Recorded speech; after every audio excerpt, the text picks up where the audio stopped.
Alhamdulillah, selalu kita panjatkan puja dan puji kita kehadirat Allah Subhanahu wa taala. Zat yang Maha Kuat, Maha Perkasa, Maha Adil, yang telah menciptakan semua yang di langit, semua yang di bumi, semua yang di kedalaman lautan, terjangkau atau tidak terjangkau oleh mata manusia. Karena memang kata rahasianya adalah la ilaha illallah, la ma'budu bihaqqin illallah. Tidak ada Tuhan yang berhak disembah di langit dan di bumi kecuali Allah.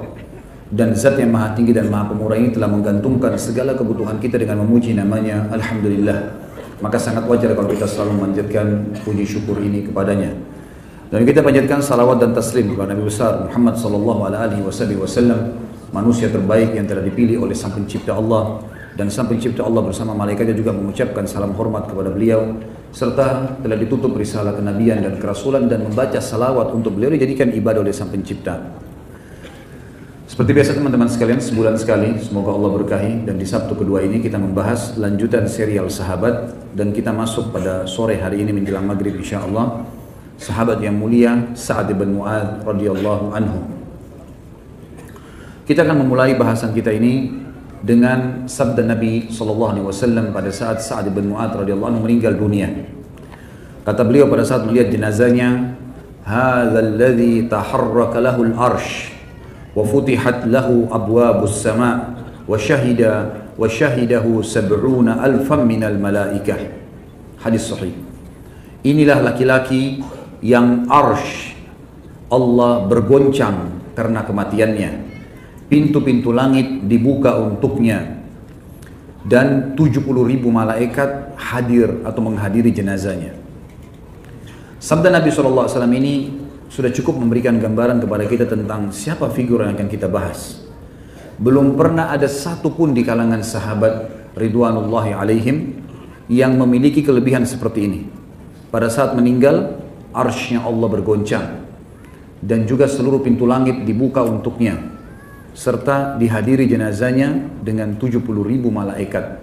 Dan akan kita sebutkan nanti pada saat membahas kematiannya radhiyallahu anhu, gimana para sahabat merasa jenazahnya sangat ringan. Maka kata Nabi SAW, bagaimana tidak, sementara para malaikat berlumba-lumba memikul jenazahnya radhiyallahu anhum. Dari sabda Nabi SAW ini teman-teman sekalian, kita seperti apa yang diucapkan oleh penulis sebenarnya di sini. Dia mengatakan betul-betul kita membahas seseorang yang tidak bisa lagi pena menulis tentang sejarahnya. Tidak bisa lagi kata-kata mengukir sejarah hidupnya. Manusia yang luar biasa. Arsy-Nya Allah bisa bergoncang dengan kematiannya, sesuatu yang luar biasa. Kalimat ini bobotnya sangat berat kalau dalam bahasa Arab ya. Mungkin karena kita tidak terbiasa di Indonesia menggunakan bahasa-bahasa seperti ini, sehingga kita tidak terlalu menganggapnya punya bobot. Tapi bagi orang Arab ada beberapa kalimat yang punya bobot tinggi. Seperti dibahasakan misalnya, wa anta, sementara kamu itu adalah kamu. Maksudnya kamu ini siapa? Orang yang punya kelebihan yang sangat banyak.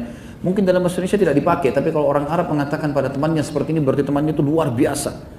Sama juga dengan kalimat-kalimat seperti ini, kalimat yang sangat tinggi sekali. Waktu dia meninggal, arsy-Nya Allah tergoncang, pintu-pintu langit dibuka, kemudian juga dihadiri oleh 70,000 malaikat jenazahnya. Belum lagi nanti akan banyak sekali yang kita sebutkan kelebihan-kelebihan radhiyallahu anhu, di mana kuburan tidak menjepit tubuhnya, dan juga sapu tangannya lebih baik daripada dunia dan seluruh isinya nanti di surga. Baik, kita akan mulai teman-teman sekalian dengan sahabat yang mulia Sa'ad bin Mu'adz yang berasal dari suku Aus di Madinah, dan beliau adalah kepala suku Aus. Dan Aisyah radhiyallahu anha memuji, mengatakan thalathatun min banil Ash'al. Ash'al adalah istilah bagi suku Aus dan Khazraj, atau lebih dekat suku Aus sendiri. Karena yang kita sering baca dalam Al-Quran, Muhajirin wal Ansar, Kalimat muhajirin adalah istilah bagi sahabat yang hijrah dari Mekah, dan Ansar adalah yang bermukim di Madinah. Ini Ansar punya dua suku, induk, Aus dan Khazraj. Aus terkenal dengan keberaniannya dalam peperangan. Khazraj terkenal dengan pertaniannya, kehebatan mereka dalam mengelola perkebunan kurma dan seterusnya. Tapi yang jelas, beliau ini adalah kepala suku Aus. Kata Aisyah anha, 3 orang dari suku Aus ini, la ahadan afdala minhum. Tidak ada orang yang mengalahkan mereka. Tentu informasi dari Aisyah anha ini adalah dari Nabi SAW. Karena Aisyah menyampaikan kepada umat tentang apa yang Nabi sampaikan kepada beliau, dan beliau sampaikan kepada kita tentang kedudukan 3 orang ini. Sa'ad bin Mu'ad, yang paling pertama Sa'ad bin Mu'ad. Yang kedua wa Usaid bin Hudhair, dan Usaid bin Hudhair, wa Abbad bin Bishr, dan Abbad bin Bishr. Dan ini bagi teman-teman yang pegang buku ada di halaman 134. Juga Ibnu Qayyim mengatakan, fil ansari Sa'ad bin Mu'ad bimanzilati Abu Bakar as-Siddiq fil muhajirin. Di kalangan Ansar di Madinah ada orang yang bernama Sa'ad bin Mu'ad, kedudukannya sama dengan Abu Bakar as-Siddiq dari kalangan muhajirin. Sabbun nasu lahu la yadurru jihadu. Semua cacian orang terhadapnya tidak akan berpengaruh dan mengubah jihadnya di jalan Allah. La yadurru jihadu fi sabilillah wasyahadatu fi akhir hayatihi, dan juga mati syahid di akhir hidupnya. Maqdamullahi wa rasulih fawqa ridha makhluk, dan selalu mendahulukan Allah dan Rasulnya di atas ridha makhluk-makhluk. Hakama bihukmillahi min fawqi sab'as samawat, dan dialah satu-satunya hamba Allah yang telah berhukum, maksudnya dari kalangan selain nabi-nabi, yang telah berhukum sebuah hukum yang tepat seperti hukumnya Allah dari di atas 7 lapis langit. Wa Jibril nazala liyukhbira am mautihi, dan begitu pula Jibril turun untuk memberitahukan kepada Nabi SAW tentang kematiannya. Walidha taharlaka lahul arsh, dan karena itulah arshnya Allah bergoncang karenanya. Teman-teman sekalian, Sa'ad bin Mu'ad memiliki banyak sekali peran, tapi kita akan mulai dengan masuk Islamnya. Pada saat Nabi SAW mengutus Mus'ab bin Umair radhiyallahu anhu, sebagaimana sudah kita pernah bahas panjang lebar kisah Mus'ab radhiyallahu anhu, salah satu dai Nabi SAW ke Madinah dan juga pemimpin pemegang panji di perang Uhud yang terbunuh mati syahid. Beliau sama Hamzah radhiyallahu anhu majma'in adalah manusia yang termuliakan di perang Uhud. Pada saat lagi datang ke sana, Mu'adz bin Jabal radhiyallahu anhu, lalu beliau berdakwah, dan termasuk yang beliau sudah dakwah adalah Sa'ad ibn Zurarah, ya, atau As'ad ibn Zurarah tepatnya. As'ad ibn Zurarah radhiyallahu anhu. As'ad ibn Zurarah ini sepupunya Sa'ad ibn Mu'ad. As'ad ibn Zurarah ini, asal teman-teman tahu, beliaulah orang yang pertama setelah masuk Islam mendirikan Jumat pertama di Madinah.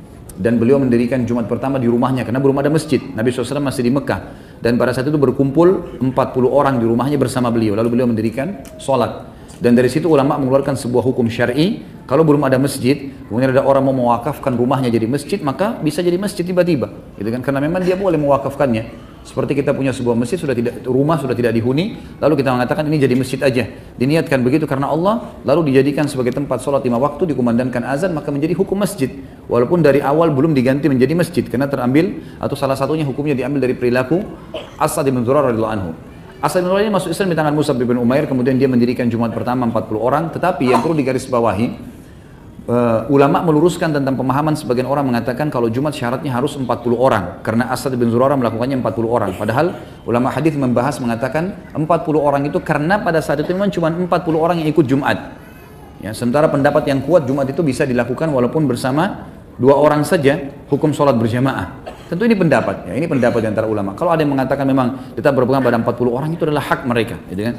Tetapi di sini kita menyampaikan khilaf di antara para ulama.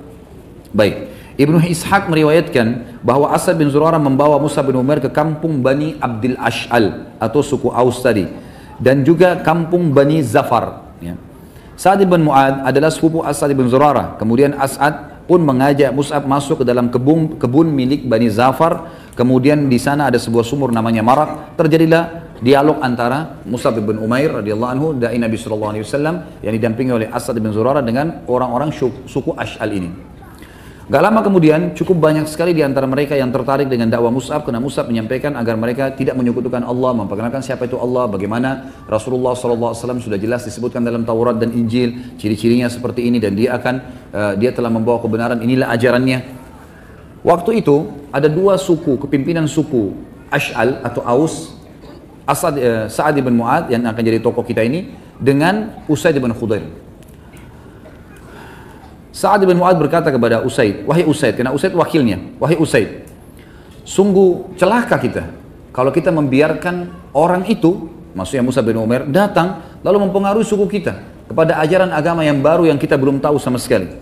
Pergilah dan hardiklah keduanya, berhentikan si Mus'ab bin Umair dan sepupu saya sendiri yang bernama Asad bin Zurarah. Kalau bukan karena saya punya hubungan kerabat dengan Asad, maka saya otomatis akan menghukumnya langsung. Maka Usaid bin Khudair pun mengambil tombak kecilnya, kemudian dia pun datang ke sana. Begitu masuk ke dalam sumur tadi, sumur Marak itu, di sekitar situ mereka duduk dan Mus'ab lagi menyampaikan tentang agama Allah yang dibawa oleh Rasulullah SAW. Maka berkatalah Usaid dari jauh, wahai kalian, ditunjuklah kepada Mus'ab dan As'ad, apakah kalian tidak takut dan tidak malu membawa ajaran yang tidak jelas kepada kami, kemudian mengajak kaum kami tanpa izin kami? Kalau kalian tidak berhenti, maka saya akan menghukum kalian. Maksudnya dia akan membunuh Mus'ab dan As'ad. Maka kata As'ad bin Zurarah, bisik kepada Mus'ab, hai Mus'ab, ini salah satu pimpinan suku Ash'al, suku Aus nih. Kalau dia bisa terpengaruh denganmu, maka di belakangnya banyak sukunya. Kata Mus'ab, dan ini pelajaran nanti kita akan ambil dalam pelajaran-pelajaran kita, bagaimana da'i itu sangat hikmah, hakim, ya bijaksana dalam menyampaikan dakwah dan sabar, serta dia tidak tergesa-gesa. Maka dia mengatakan, Mus'ab mengatakan kepada Usaid, wahai Usaid, bagaimana kalau seandainya kau duduk dulu dengar apa yang saya sampaikan? Kalau yang saya sampaikan menarik buat kamu, maka ambillah, karena kebenaran, sebuah informasi. Tapi kalau seandainya saya sampaikan sesuatu yang buruk menurut kamu, ya sudah, kamu bisa tolak. Dan saya pun akan berhenti, tidak akan tinggal di kota ini. Maka kata Usaid, pilihan yang bijaksana. Baiklah, ditancapkan tombaknya, kemudian dia duduk sambil mendengar. Baru mendengar beberapa saat, kata As'ad bin Zurarah, demi Allah kami melihat cahaya Islam di wajahnya. Karena dia sangat tenang, dia mendengarkan, dia khusyuk. Seperti orang di majelis ilmu kadang-kadang memang kelihatan orang yang mau mengambil ilmu, dia konsentrasi, dia nggak tidur, dia nggak sibuk dengan kegiatan yang lain. Memang dia mau cari ilmunya, apa manfaatnya, tanpa melihat siapa yang berbicara. Karena yang penting ada manfaat apa yang saya dapatkan, karena ini sebenarnya maslahatnya buat individu, buat masing-masing kita. Maka setelah itu dia pun berkata, Usaid, demi Allah ini sesuatu yang indah. Bagaimana caranya saya menganut agama kalian? Maka kata Mus'ab dan As'ad, engkau berwudu, engkau mandi, kemudian engkau mengucapkan syahadat, lalu engkau sholat 2 rakaat yang akan kami pandu. Maka Usaid pun melakukannya. Setelah dia mandi, kemudian dia mulai mengucapkan syahadat. Setelah syahadat dipandu untuk sholat 2 rakaat. Kemudian dia mengatakan, sesungguhnya di belakang saya ada seseorang yang merupakan pimpinan Ash'al. Saya ini hanya wakilnya. Kalau dia berhasil kalian pengaruhi masuk ke agama Islam ini, maka pasti semua sukunya akan masuk Islam. Dan saya akan mengirim dia kepada kalian. Pergilah Usaid pulang, membawa tombaknya kembali. Gitu ya. Lalu dia kembali ke sukunya. Sudah ditunggu oleh Sa'ad bin Mu'adz. Waktu itu Sa'ad bin Mu'adz masih dalam keadaan kafir. Lalu dia mengatakan kepada sukunya, demi Allah, Usaid kembali kepada kalian bukan seperti wajah pertama dia pergi. Tadinya dia emosi, sekarang malah kenapa kelihatan kok sangat tenang. Gitu. Kemungkinan besar kata ulama menanggapi riwayat ini, mengatakan sudah ada cahaya Islam. Karena orang kalau sudah syahadat, walaupun berkulit hitam, ada cahaya keimanan, ada cahaya keislaman. Maka dia pun berkata, kata kata Sa'ad bin Mu'adz, hai Usaid, demi Allah kau telah kembali dengan wajah bukan seperti kau pergi. Ada apa sebenarnya? Apa kau sudah menghardik keduanya? Kata Usaid, iya, saya sudah menghardik keduanya. Gitu. Saya sudah mengingatkan, tapi saya disuruh duduk untuk mendengar. Maka saya pun duduk mendengar dan saya melihat tidak ada bahaya dari keduanya. Hanya saja yang kamu harus tahu, selain kamu yang tidak menyukai mereka, ada Bani Harithah, ada satu suku lagi. Memang suku ini saingannya suku Ash'al, gitu kan? Mereka dari luar kota Madinah. Kemungkinan mereka akan datang dan membunuh As'ad ibn Zurarah sepupumu karena dianggap membawa ajaran baru sebagaimana kau sangka. Kalau kau tidak membelahnya, maka dipastikan nanti mereka akan membunuhnya. Maka Sa'ad ibn Mu'adz radhiyallahu anhu mengambil tombak di tangan Usaid lalu kemudian menuju ke sumur Marak tadi. Waktu tiba di sana tidak ada suku Harithah, gitu kan? Cuma memang sebuah informasi suku Harithah akan datang. Usaid tidak berbohong. Memang suku Harithah yang terkenal mau menghardik As'ad bin Zurarah kenapa membawa masuk ke Madinah Mus'ab bin Umair. Ringkas cerita teman-teman sekalian, datanglah ke sana lalu setelah dia lihat tidak ada apa-apa, Sa'ad bin Mu'adz melihat tidak ada apa-apa, maka Sa'ad bin Mu'adz mengetahui kalau wakilnya tadi si Usaid hanya mau dia datang. Lalu dia pun menghardik mengatakan, kalian berdua berhentilah menyampaikan ajaran yang tidak kami ketahui dan jangan pengaruhi orang. Kalau tidak saya akan menghukum kalian berdua. Lalu Asad bin Zurarah membisikkan mengatakan inilah yang dimaksud oleh Usaid, kepala suku Ash'al. Kalau dia masuk Islam tanganmu hai Mus'ab, maka pasti sukunya semua akan masuk Islam. Maka Mus'ab mengatakan, wahai ya Sa'ad, bagaimana kalau seandainya engkau memuliakan majelis kami dengan duduk, kemudian engkau dengarkan, kalau yang kami sampaikan baik menurut kamu, terimalah, karena ini sebuah informasi dan kau tidak rugi apa-apa. Tapi kalau sesuatu yang ini yang kami sampaikan adalah buruk bagi kamu, maka berhentilah, kami akan berhenti dan kami akan keluar dari kota kamu ini. Maka kata Sa'ad, sungguh pendapat yang bijaksana. Baiklah, ditancapkan tombaknya lalu dia dengar. Sama kejadian sama Usaid tadi, baru beberapa saat saja dia duduk, kata Asad bin Zurarah, demi Allah kami melihat keislaman di wajahnya. Lalu dia pun bertanya bagaimana caranya untuk menganut agama ini. Maka dipandulah oleh Mus'ab dan Asad mengatakan, engkau mandi kemudian engkau mengucapkan syahadat lalu engkau sholat 2 rakaat yang akan kami pandu. Lalu dia pun melakukannya. Setelah selesai, maka Sa'ad radhiyallahu anhu tidak pakai tunggu, dia lalu kemudian kembali ke sukunya, lalu dia bertanya kepada sukunya berkata, wahai Bani Abdil Ash'al, apakah kalian mengetahui apa yang kalian ketahui tentang diriku? Mereka menjawab, engkau adalah sayyid atau pemimpin kami. Engkau orang yang paling kuat silaturahimnya, paling baik pendapatnya, paling berkah jiwanya di antara kami. Orang yang paling baik, orang yang paling sempurna, pokoknya kamu pimpinan kami. Kata Sa'ad, sesungguhnya perkataan kalian semua, laki-laki dan perempuan adalah haram atasku hingga kalian semua beriman kepada Allah dan Rasulnya. Dan ini adalah sebuah fadilah yang sangat besar. Bagaimana seorang muslim tidak menunda untuk berdakwah, dan ini juga akan menjadi manaqibnya Sa'ad radhiyallahu anhu. Begitu beliau syahadat, beliau tahu kebenaran, maka beliau langsung menerima dan langsung mempraktikkan. Dan beliau mengatakan tadi kalimat ini bobotnya berat, maksudnya punya bobot yang sangat baik di kalangan orang-orang Arab. Wajahku dan wajah kalian haram, atau perkataanku dan perkataan kalian haram sampai kalian melakukan begini dan begitu. Makanya kata Sa'ad bin Anhu, perkataan kalian laki-laki dan perempuan haram, tidak boleh bicara sama saya sampai kalian semua beriman pada Allah dan Rasulnya. Maka dalam riwayat ini dikatakan, kata Mus'ab bin Umair radhiyallahu anhu dan Asad bin Zurarah berkata, demi Allah, sore tidak datang di perkampungan Bani Ash'al kecuali semua orang baik laki-laki maupun wanita telah masuk Islam, sehingga tidak ada satu perkampungan dari perkampungan orang-orang Ansar kecuali di sana sudah ada laki-laki dan perempuan yang beriman. Dan ini disebutkan dari halaman 134, kisahnya panjang lebar, sampai halaman 137 tentang bagaimana masuk Islamnya Sa'ad ibn Mu'ad radhiyallahu anhu. Semenjak masuk Islam, Sa'ad pun terlihat beliau selalu berbahagia dan selalu hadir di samping Nabi SAW, dan beliau selalu saja berusaha untuk mengambil ilmu, petunjuk dan juga akhlaknya. Dan beliau mencintai Nabi SAW di atas segala-galanya, karena beliau telah berikrar di hadapan Nabi SAW akan mengorbankan seluruh hartanya dan juga keluarganya, bahkan sukunya, untuk membela Nabi SAW. Sekarang kita masuk teman-teman sekalian ke manaqib, kelebihannya Sa'ad bin Mu'ad radhiyallahu anhu, dan ini juga kita akan beratkan ke beberapa poin saja, tapi garis-garis induknya. Yang pertama tentu pujian Nabi SAW tadi tentang Sa'ad, masalah keimanannya, bagaimana arsy-nya Allah goncang, dan nanti akan kita bahas masalah arsy goncang itu, pendapat Imam Nawawi tentang menukil beberapa pendapat ulama apa yang dimaksud dengan tergoncang arsy-nya Allah. Kemudian juga dibukakan baginya pintu-pintu langit, artinya ruhnya langsung diterima oleh Allah, dan juga dihadiri jenazahnya dengan 10.000 atau 70.000 malaikat. Kemudian yang kedua manaqibnya adalah selain pujian Nabi SAW untuknya, maka perkataan yang sangat luar biasa pada saat akan terjadi perang Badar. Jadi perang Badar teman-teman terjadi di tahun 2 Hijriah. Sebabnya adalah ada kafilah Quraisy. Ini sudah pernah saya sampaikan di beberapa pertemuan yang lalu, tapi saya ulangi lagi karena kejadiannya hampir sama.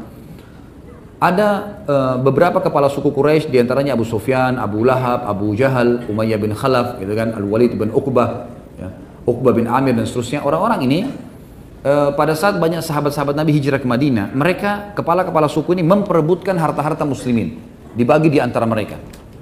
Setelah diperebutkan, lalu dijual oleh mereka, rumahnya dijual, masyarakat Mekah yang lain beli, mereka dapat duit banyak dari hasil rampasan hartanya muslimin. Ternyata uang-uang mereka yang dari muslimin ini dipakai untuk belanja barang-barang di negeri Syam, didampingi oleh Abu Sufyan, dan waktu itu didampingi di kafilah ini didampingi dengan 200 pasukan berkuda. Pergilah mereka ke sana. Nabi SAW dengar tentang kasus kafilah ini dari uang muslimin, dan mereka di sini memang harta itu milik pimpinan-pimpinan Quraisy. Maka beliau pun mengiklankan di Madinah, siapa yang ingin keluar silahkan, tapi tidak ada paksaan. Waktu itu bukan paksaan jihad yang fardu ain. siapa yang mau keluar silahkan ikut dengan saya untuk menghalang kafilah Quraisy.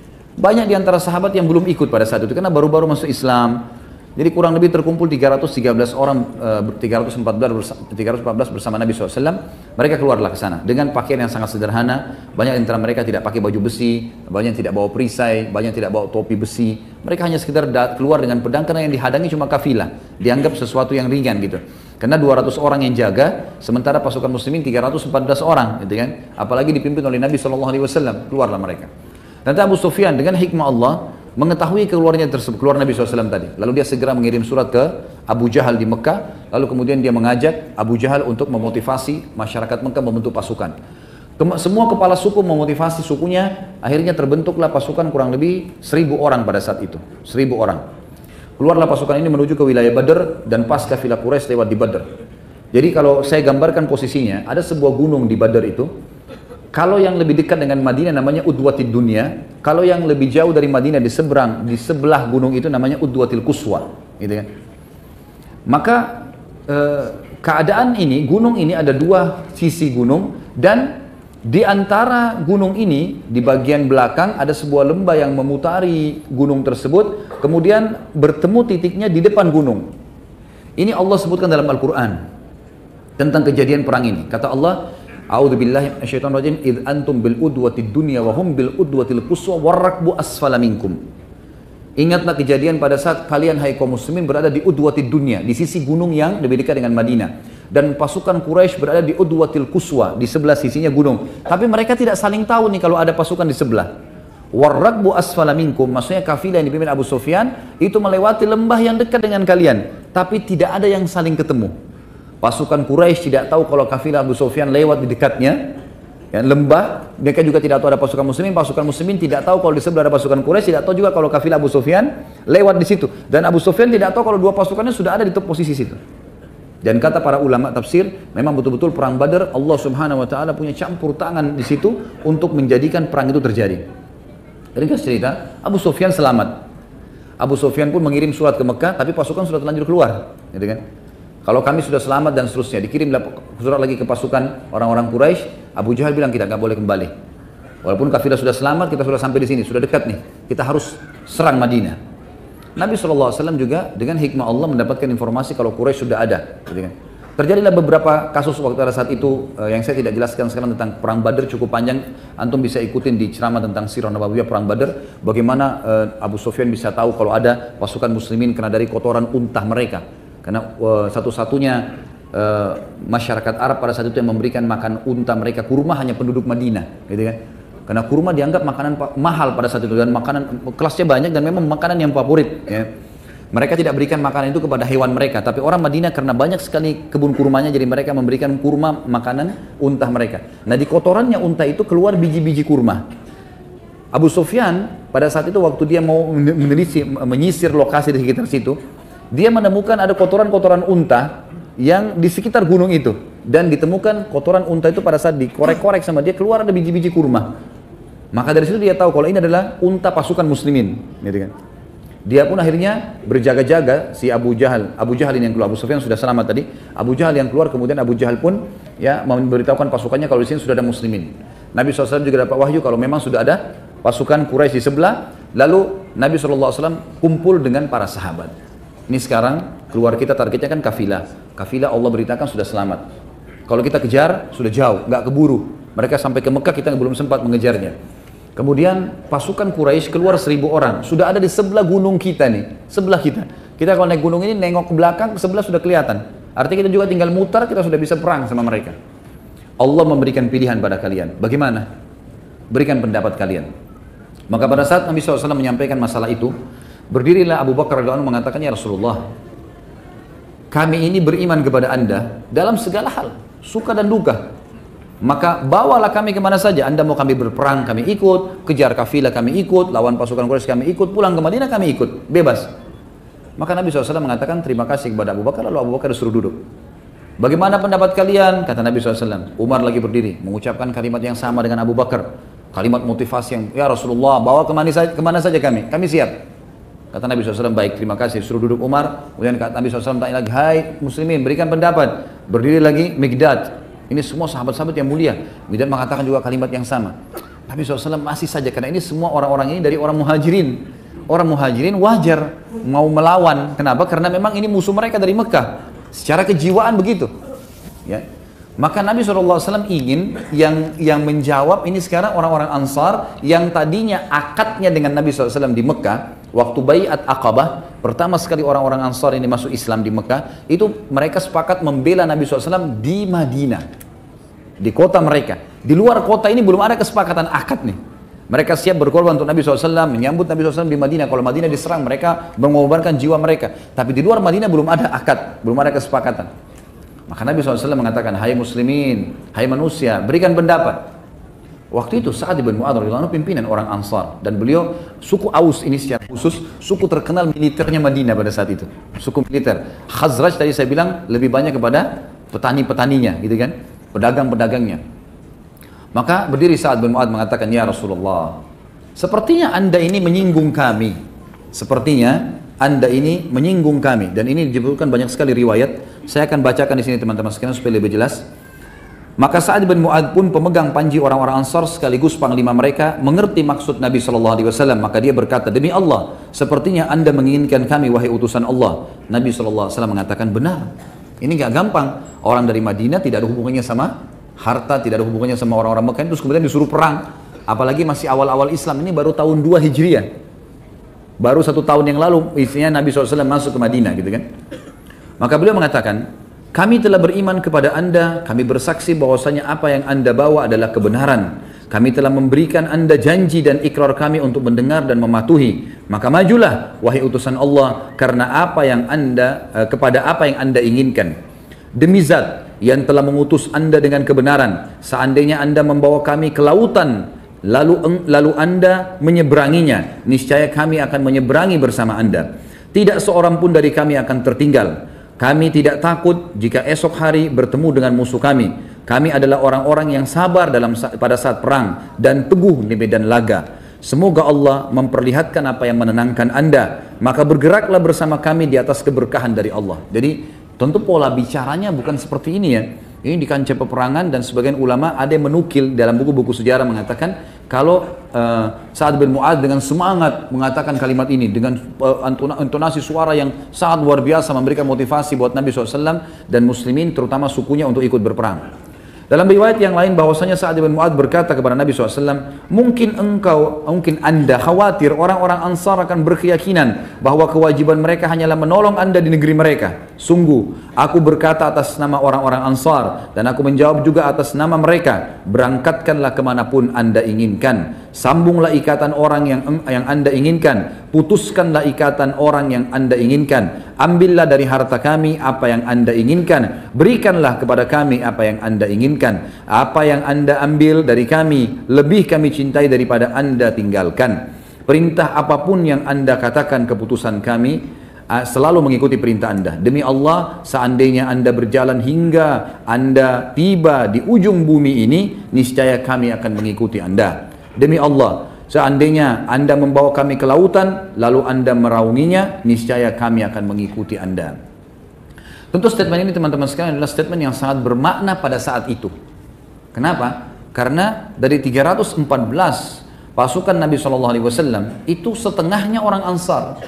Setengahnya orang Ansar. Artinya kalau mereka pada saat itu mengatakan kami tidak mau ikut, maka bukan sebuah pelanggaran, karena Nabi SAW mengajak musyawarah. Dan target keluar tadinya kafilah. Tapi Sa'ad bin Mu'adz memberikan sebuah kalimat yang jelas. Bukan cuma menghadapi Quraisy ya Rasulullah. Bawa kami ke ujung bumi, kami akan ikut. Ke lautan, menyeberang, kami akan turun. Dan tidak ada satu orang pun di antara kami yang berkhianat. Dan kita tahu ada sistem kesukuan. Kalau kepala suku sudah berbicara A, maka semua berbicara A. Itu sudah menjadi sebuah sistem kesukuan dimanapun itu, gitu kan? Dan ini pimpinan suku sudah berbicara, maka semuanya ikut dengan Sa'ad bin Mu'adz radhiyallahu anhu. Maka mendengar perkataan tersebut, Nabi SAW pun sangat gembira dan beliau mengucapkan kalimat yang luar biasa. Nabi SAW mengatakan dalam hadis sahih, siru wa abshiru, fa inna Allah Ta'ala qad wa'adani ihdat ta'ifataini, wallahi laka'anni al'ana anzuru ila masari al-qawm. Demi Allah, seolah-olah kata beliau di sini, jalanlah kalau begitu dan berbahagialah. Kita sekarang maju, kita menyeberang nih ke posisi pasukan musuh. Maka sesungguhnya Allah, bergeraklah dan berbahagialah karena sesungguhnya Allah telah menjanjikan kepadaku salah satu dari dua golongan. Bisa saja kita mendapatkan kafilah atau kita memenangkan peperangan dengan orang-orang Quraisy walaupun jumlah mereka lebih banyak. Dan ketahuilah demi Allah seolah-olah aku sekarang sedang diperlihatkan tempat kematian musuh-musuh ini. Jadi memang nanti setelah perang Badar kita lihat bahwasanya banyak sekali orang-orang Quraisy yang terbunuh pada saat itu. Banyak sekali yang terbunuh di perang Badar. Kemudian Nabi SAW mengumpulkan jenazah mereka sambil berkata di depan para sahabat, apakah kalian sudah tahu, apakah kalian sudah melihat dan mendapatkan apa yang Tuhan kalian ancamkan? Lalu kata Umar, ya Rasulullah, mereka jenazah, apa yang mereka dengarkan nih? Kata Nabi SAW, sungguh demi Umar, demi zat yang ubun-ubunku dalam genggamannya, mereka lebih dengar apa yang aku ucapkan ini daripada kau mendengarkan ucapanku sekarang. Hanya saja mereka tidak bisa menjawabnya. Artinya Allah Subhanahu wa taala memberikan mukjizat kepada Nabi SAW, suara beliau diantar dan didengarkan kepada ruh-ruhnya orang kafir tersebut. Dan Nabi SAW mengatakan, ketahuilah kepada orang-orang jenazahnya orang-orang kafir, sesungguhnya aku telah mendapatkan apa yang Tuhanku janjikan. Artinya Allah berikan kemenangan. Tapi saksi bahasan kita di sini, kita tidak bicara masalah kiprah peperangan karena tidak dinukil dalam buku kita dan buku-buku yang lain tentang pengaruh atau peperangan secara khusus Sa'ad ibn Mu'adz di kancah peperangan. Tapi kalau masih ingat, tentu banyak sekali di antara suku-suku beliau yang berpengaruh sekali dalam peperangan. Seperti di perang Badar yang menyebabkan Abu Jahal terbunuh adalah dua orang anaknya Afra, gitu kan? Mu'adz dan Mu'awwidh radhiyallahu anhu ajma'in. Ini dari suku Ash'al memang. Setelah mendengarkan motivasi dari Sa'ad bin Mu'adz akan mendukung peperangan, maka kedua anak muda ini pun segera maju ke depan dan mengatakan kepada Nabi SAW, Anda sudah mendengarkan apa yang dikatakan oleh kepala suku kami, maka kami akan ikut bersama Anda. Lalu Nabi SAW pun menggerakkan pasukan. Dan pada saat terjadi peperangan atau terjadi kecamuk peperangan, maka Mu'adz dengan Mu'awwidh ini yang mengatakan kepada Abdurrahman bin Auf, saya pernah sampaikan kisah ini di kisah Abdurrahman bin Auf, wahai paman, mana Abu Jahal? Ditanya, kenapa kalian tanya? Karena dia dulu paling banyak menyakiti Nabi SAW. Kami ingin membunuhnya. Yang satu mengatakan saya ingin membunuhnya, yang satu juga mengatakan saya ingin Mu'adz dan Mu'awwidh. Lalu dua-duanya lalu menyerang Abu Jahal pada saat itu. Dan ini dari suku Ash'al itu sendiri. Baik, selanjutnya perkataan di Badar ini juga dinukil oleh para ulama dan dalam buku kita juga ini dinukil tentang bagaimana prinsip dasar dan perkataan yang sangat kokoh dari Sa'ad bin Mu'adz radhiyallahu anhu dalam mempertahankan agama Allah. Di antaranya terjadi pada saat kisah dengan suku Ghatafan, ya, suku Ghatafan yang bergabung di perang Ahzab. Itu bisa dilihat di halaman 140 sampai 151. Tentu ini panjang, tapi saya akan sampaikan kepada Anda, kepada antum insyaallah. Baik, ada dua suku Yahudi di Khaybar namanya Qainuqa dan Nadhir. Dua suku ini berusaha untuk memotivasi orang-orang Arab. Ada lebih dari 20 suku Arab pada saat itu untuk memerangi Madinah. Berhasil mereka dan mereka menunjuk Quraisy untuk jadi pemimpin dan Abu Sufyan jadi pimpinannya. Terjadilah perang Ahzab namanya, surah nomor 33 dalam Al-Quran. Ahzab jamak daripada hizb yang berarti kelompok-kelompok, gitu kan. Salah satu dari 20 suku Arab yang bergabung, ada satu suku namanya Ghatafan. Ghatafan ini suku dipimpin oleh orang yang sangat bodoh. Sampai kata Nabi SAW, pimpinan mereka ini adalah orang yang sangat bodoh. Ya. Orang yang sangat bodoh tapi dia selalu dipatuhi. Dan suku ini dipimpin oleh Uyainah bin Hasan namanya. Uyainah bin Hasan dan Al-Harith bin Auf. Uyainah ini orangnya bodoh sekali. Sampai kata Nabi SAW, Ghabiyu muta'. Ghabi ini orang yang bodoh sekali tapi selalu dipatuhi. Yang akan mengangkat 10.000 pedang di belakangnya. Waktu bergabung dengan pasukan Ahzab, Ghatafan ini mendominasi. Dari 10.000 pasukan yang bergabung di Ahzab, 4.000 dari Ghatafan. Suku-suku lain ini, 20 suku ini semuanya terpecah di 6.000-nya. Jadi mereka sangat besar. Maka Nabi SAW mengirim informasi di malam hari. Ada sahabat yang turun dari Khandak, dari parit, kemudian mendatangi suku Ghatafan ini diam-diam. Lalu menemui Uyainah bin Hasan dan juga tadi salah satunya Al-Harith bin Auf. Lalu dia mengatakan, Rasulullah SAW ingin bertemu kalian, mau negosiasi, mau ketemu nggak? Oke, mau. Baik, diturunkanlah tangga, pada saat itu dibuat dari tali. Kemudian mereka turun malam hari, mengindap-indap, kemudian sampai masuk ke Madinah. Lalu Nabi SAW temui mereka. Nabi SAW negosiasi. Kata Nabi SAW, di depan dua orang pimpinan Ansar, Sa'ad ibn Mu'adz yang pimpinan Aus ini, dan ada Sa'ad ibn Ubadah, ini pimpinan suku Khazraj. Orang-orang tadi perkebunan, orang-orang perkebunan ini pimpinannya. Dua-duanya. Lalu kata Nabi SAW, wahai Uyainah, pulanglah, bawa pasukanmu yang 4.000 itu, tidak usah ikut-ikutan menyerang Madinah, dan kami akan memberikan untukmu sepertiga dari hasil Madinah. Hasil Madinah kami berikan kepada kamu, sepertiganya. Kalau kami panen kurma, kami akan berikan kepada kamu. Peternakannya juga begitu, sepertiganya. Negosiasi, gitu kan? Silakan kamu ambil, tapi syaratnya kamu bubar, jangan ikut di sini. Pada saat itu Uyainah, karena dia orangnya sangat tamak, dia mengatakan tidak, saya nggak mau. Saya akan bergabung dengan pasukan Quraisy. Gitu kan? Saya akan merebut Madinah. Kamu tidak punya kekuatan. Nabi SAW sempat mengatakan, bagaimana kalau setengah Madinah? Setengah Madinah kau ambil, gitu kan? Yang penting kamu bubar. Dia bilang tidak, saya nggak mau, gitu kan? Kalaupun saya mau ambil, maka saya akan ambil seluruh hasil Madinah. Maka Nabi SAW pada saat itu merasa orang ini luar biasa tamaknya. Beliau pun menghadap kepada Sa'ad bin Mu'adz dan Sa'ad bin Ubadah, dua orang ini, dua pimpinan Ansar ini. Bagaimana pendapat kalian? Sa'ad bin Ubadah tahu kalau pimpinan perang di Madinah adalah Sa'ad bin Mu'adz. Jadi dia tidak bicara, dia kepala suku Khazraj, banyak petani, pengebun gitu kan. Lalu dia bilang, silakan Sa'ad bin Mu'adz sampaikan.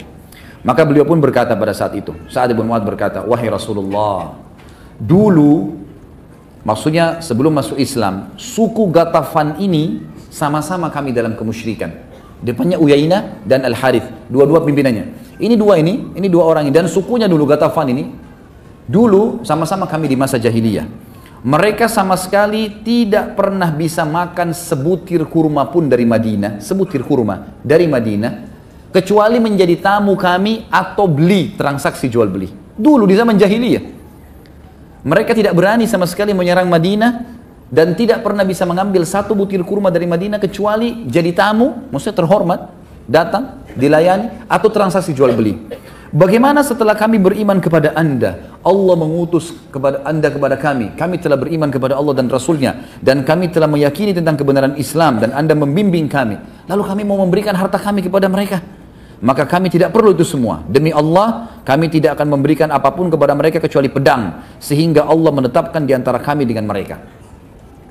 Dalam riwayat lain dikatakan, Sa'ad bin Mu'adz sempat berkata, ya Rasulullah, saya ingin tanya, apakah yang anda sampaikan negosiasi sama Ghatafan ini wahyu dari langit sehingga kami batu dan kami tidak punya pilihan lain, atau memang sebenarnya strategi perang yang anda sampaikan? Ini adabnya. Sa'ad bin Mu'adz tanya dulu dalam riwayat lain, ini yang benar, ini yang riwayat yang lebih kuat. Maka kata Nabi SAW, strategi perang, ini bukan wahyu. Maka kata Sa'ad bin Mu'adz, kalau begitu ya Rasulullah, izinkanlah jemaah ikhwan tolong maju, merapat. Ada penyampaian dari panitia. Tolong merapat. Lebih rapat tolong. Karena di belakang sudah penuh, silakan ke depan dulu. Ya, bisa merapat ke kiri kanan. Dan di daerah gorden, pemisah hijabnya jangan disandarin kalau ada yang sampai ke sana. Jangan sampai gordennya jatuh ke tempat akhwatnya. Baik, merapat. Jazakumullah khair.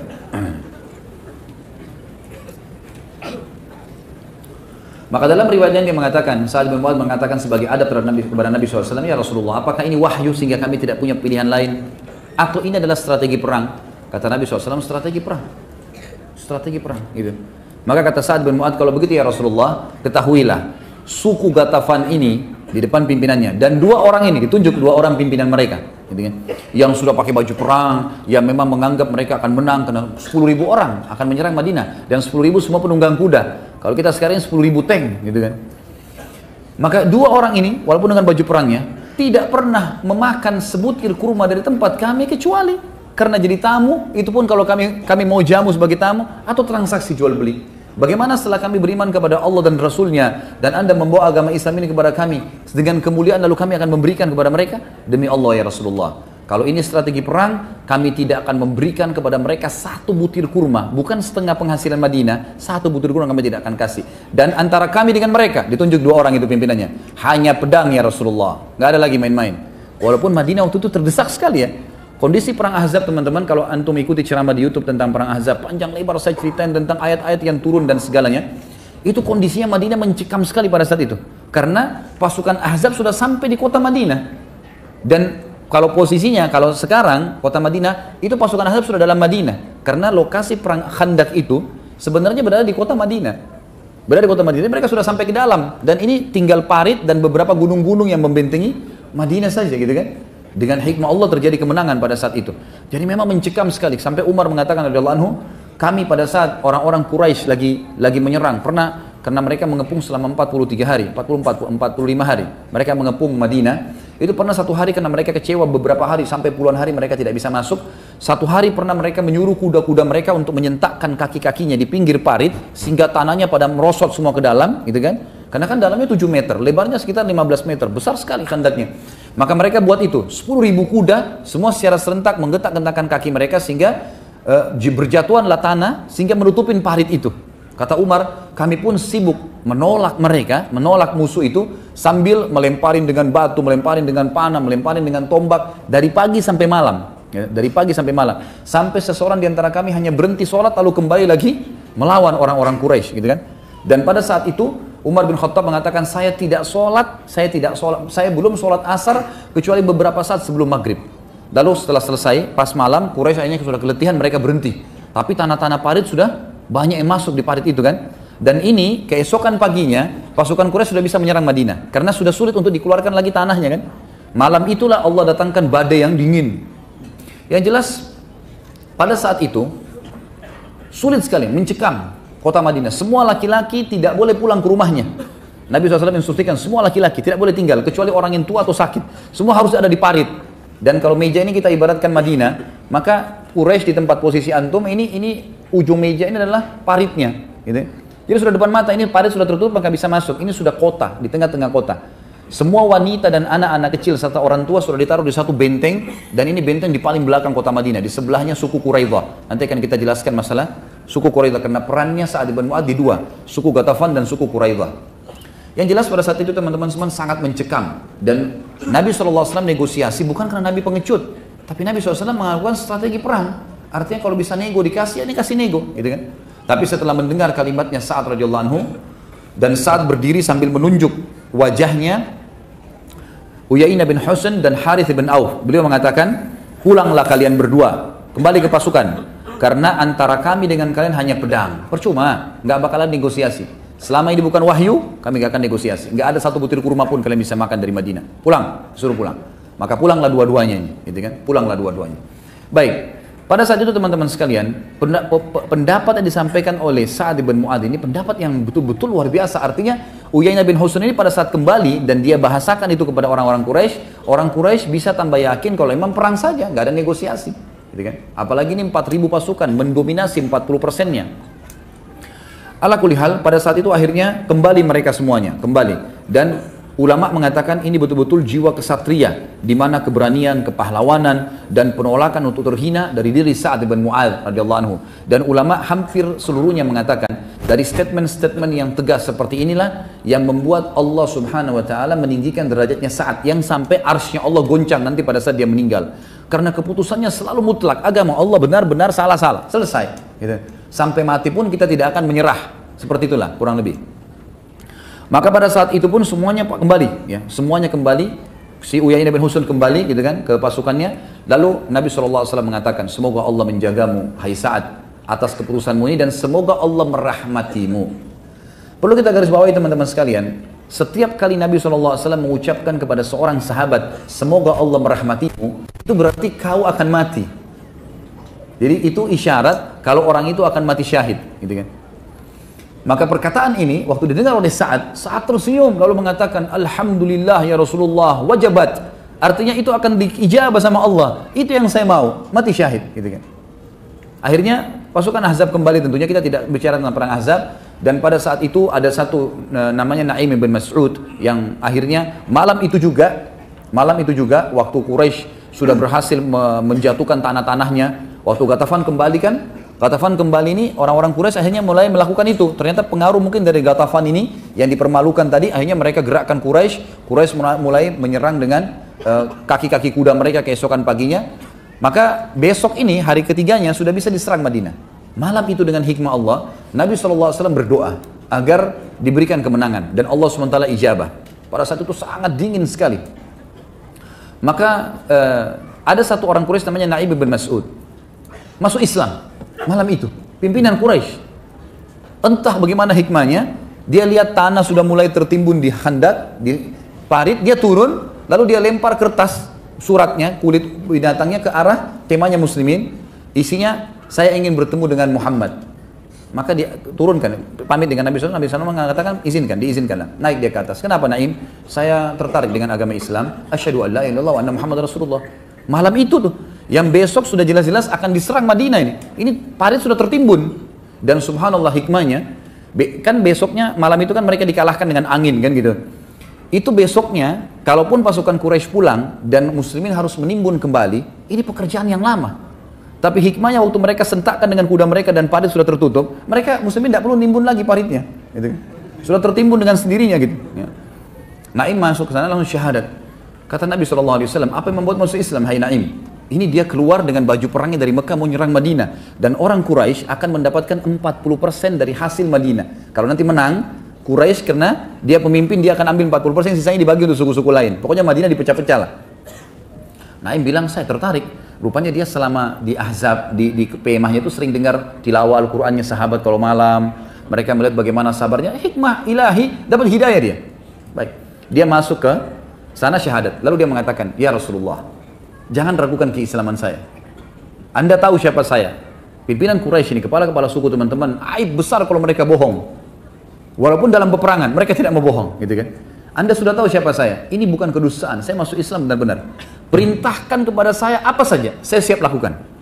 Kata Nabi SAW, hai Naim, kau satu orang, gitu kan? Tapi kalau kau mau, kacaukan mereka. Kata Nabi SAW, kacauin mereka, silakan, buat apa saja. Ya Rasulullah, tapi kalau begitu saya harus berbohong nih. Saya kalau kacauin mereka nih, ada yang harus saya lakukan. Saya harus memutar balik fakta. Kata Nabi SAW, peperangan, silahkan. Ya, kan kita sudah tahu hadis Nabi kan, ada 3 hal yang boleh berbohong. Tapi bohongnya ini memang untuk strategi perang, bukan bohong yang seperti negatif biasa orang lakukan. Maka Naim pun kembali ke pasukan Quraisy, dia kumpul. Dia bilang, ayo kumpul semua orang-orang Quraisy, kumpul semua. Kumpul semua lalu dia mengatakan, hai Quraisy. Maaf, dia pertama bukan ke Quraisy, dia ke suku Quraidah. Jadi kalau ini meja Madinah, ini depan semuanya parit, di ujung parit sebelah sana itu ada bentengnya suku Quraidah, suku Yahudi. Jadi Qainuqa dan Nadir yang sudah diusir dari Madinah, itu yang membentuk pasukan Ahzab dari luar. Ini suku Quraidah di pinggir sana. Ini satu-satunya jalan untuk masuk. Nanti kita akan bahas Quraidah sebentar. Yang jelas teman-teman sekalian, Quraidah ini pintu masuk. Dan besok Quraisy sudah sepakat, ini pasukan lewat parit, ada juga yang lewat bentengnya Quraidah untuk masuk ke Madinah. Jadi besok ini sudah kemenangan. Yang terjadi, Naim datang ke Quraidah. Lalu teriak dari depan, saya mau ketemu pimpinan kalian. Mereka lihat Naim ini orang nomor 2 setelah Abu Sufyan. Jadi Abu Sufyan mati, Naim ini yang pegang pimpinan, gitu kan? Maka si Naim ini kemudian bilang, ketemu sama orang-orang Quraidah. Apakah kalian berpikir, perlu kalian tahu, orang-orang Quraisy ini sudah jenuh. 40 hari lebih tidak pernah berhasil menembus Madinah, gitu kan? Melalui kalian pun besok mungkin bisa berhasil, mungkin tidak. Tapi ketahuilah, kalau Quraisy sempat pulang ke Mekah, pasukan Ahzab bubar, kalian akan habis dibantai sama muslimin. Karena kalian berkhianat. Karena Quraidah ini punya akad, kesepakatan dengan Nabi, membela Madinah, tidak akan berkhianat. Karena 2 suku teman mereka, Qainuqa dan Nadir, sudah diusir dari Madinah karena berkhianat, kan gitu. Maka kata Naim, kalau kami pulang semua ini, kalian akan habis dibantai oleh muslimin. Gitu. Ini bahaya, kalian tidak akan bisa membela diri. Betul juga, apa saran kamu? Kata orang-orang Quraidah, apa saran kamu? Dia bilang, saran saya, ambil 10 orang Quraisy, minta pimpinan mereka bergabung di pasukan kalian untuk nyerang besok. Supaya kalau Quraisy lari, mereka tidak berani lari karena ada 10 pimpinannya di sini. Kata orang-orang Quraidah, benar juga, baiklah kalau gitu, kita akan lakukan. Naim bilang, baik, saya pamit. Dia keluar, dia nggak nunggu nih, dia keluar, dia kembali ke pasukan Ahzab, ketemu Abu Sufyan. Ada berita penting, ayo kumpul semua. Kumpul semua, lalu kata Naim, bagaimana kedudukan kalian, kedudukan saya di sisi kalian? Oh, kau pimpinan kami, kamu begini, kamu begitu. Siapa yang tidak percaya? Kalian tahu kan bagaimana musuhnya saya sama Muhammad? Oh iya, ini orang paling musuh, gitu kan? Keluar dari Mekah mau berperang, baiklah, saya akan bawa berita gembira. Ketahuilah, Quraidah telah berkhianat. Quraidah telah berkhianat. Mereka mau memperbaharui akadnya dengan Muhammad, karena mereka takut kalau kalian pergi, mereka akan dibantai. Sebagai bukti, mereka sebentar lagi akan datang meminta dari kalian 10 orang pimpinan kalian yang ikut dengan mereka, yang untuk mereka jadikan tumbal, serahkan ke kaum muslimin, gitu kan? Maka Abu Sufyan jeli. Abu Sufyan bilang begini, sebentar dulu Naim, saya akan ke Quraidah, pastikan. Dia jeli, dia nggak mau langsung percaya. Baiklah, kata Naim, silahkan. Pergilah ke sana, pamit, ketemu. Begitu ketemu, si Quraidah sudah terpengaruh dengan perkataan Naim. Abu Sufyan juga sudah terpengaruh, cuma ini mempertemukan saya. Dengan hikmah Allah, si Abu Sufyan bilang, besok kita akan nyerang ya. Ingat, pintu gerbang kalian jangan ditahan. Kita udah akan kirim pasukan masuk ke sini. Kami juga dari parit, gitu kan. Orang-orang Quraisy bilang, sebentar dulu. Kalau kami dari dalam benteng kami, gampang. Kami mudah, tinggal keluar, buka benteng, bisa nyerang. Tapi harus ada dari pasukan kalian yang ikut. Kirimlah kepada kami 10 orang pimpinan kalian. Yang bergabung di sini, gitu kan. Abu Sufyan bilang, berarti Naim benar nih. Kembali dia, Abu Sufyan kembali. Malam ini bubar. Pulang semua, gitu kan. Nggak ada peperangan besok. Quraisy sudah berkhianat, berarti kita cuma lewat parit, gitu kan. Lewat sana nggak bisa, padahal ini memang jembatan langsung masuk ke dalam Madinah kan. Waktu itu pun akhirnya berkumpul dan semua orang sudah bicara, pulang, orang semua berbulan. Ternyata memang orang-orang Quraisy ini sudah sumpah. 45 hari menghubungkan, pada saat Abu Sufyan bilang bubar semua, semuanya bubar, gitu kan. Waktu mereka lagi kemas-kemas, Allah datangkan badai angin yang kencang, sangat dingin, membongkar semua kemah-kemah mereka, hewan-hewan mereka terbongkar, gitu kan. Akhirnya terbongkarlah, mereka pulang semuanya. Waktu mereka pulang, mereka balik semuanya, maka Quraidah pun akhirnya terpengaruh dengan perkataan tadi, kayaknya betul nih. Kita akhirnya sekarang sudah menghadapi muslimin, gitu kan. Keputusannya ada sebentar. Nah, keputusan Quraidah ada di tangan Sa'ad bin Mu'adz. Kita akan jelaskan sebentar, gitu kan. Tapi akhirnya tidak jadi perang Ahzab dan berawal dari masalah tadi kasus Naim bin Ghatafan yang ditolak oleh Sa'ad bin Mu'adz, kemudian terjadilah kasus Naim bin Mas'ud radhiyallahu anhu ajma'in. Baik. Ini yang disebutkan dalam buku kita, tapi sebagian besar kisahnya saya tambahkan supaya lebih jelas. Kemudian juga ada peran yang sangat besar dalam mengambil keputusan untuk suku Quraidah tadi. Suku Quraidah ini teman-teman sekalian, untuk Ahzab sudah bubar semua, sudah selesai peperangan. Mereka punya 700 personil perang. Ini semua prajurit pilihan, 700 orang. Jumlah orang yang ada di benteng itu tidak kurang dari 3.000-4.000 orang. Termasuk perempuan dan anak-anaknya. Maka 700 orang ini memang pasukan khususnya. Perlu diketahui teman-teman sekalian, suku Quraidah sempat berkhianat sebelumnya. Bagaimana khianatnya? Mereka punya akad dengan Nabi SAW. Waktu suku Qainuqa dan Nadir diusir dari Madinah, maka mereka tulis akad, mereka tidak akan ikut-ikutan lagi, mereka tidak akan memerangi muslimin, mereka tidak akan berkhianat, mereka tidak akan membiarkan pasukan musuh masuk dan seterusnya. Sempat Nabi SAW curiga dengan suku Quraidah. Sebelum terjadi tadi masuk Islamnya Naim, kita review kembali kisahnya. Maka sempat Nabi SAW curiga dengan suku Quraidah. Ini ada apa Quraidah nih? Diutuslah Sa'ad bin Mu'adz dengan Sa'ad bin Ubadah. Dua orang tadi yang memang berhadapan dengan Ghatafan, gitu kan?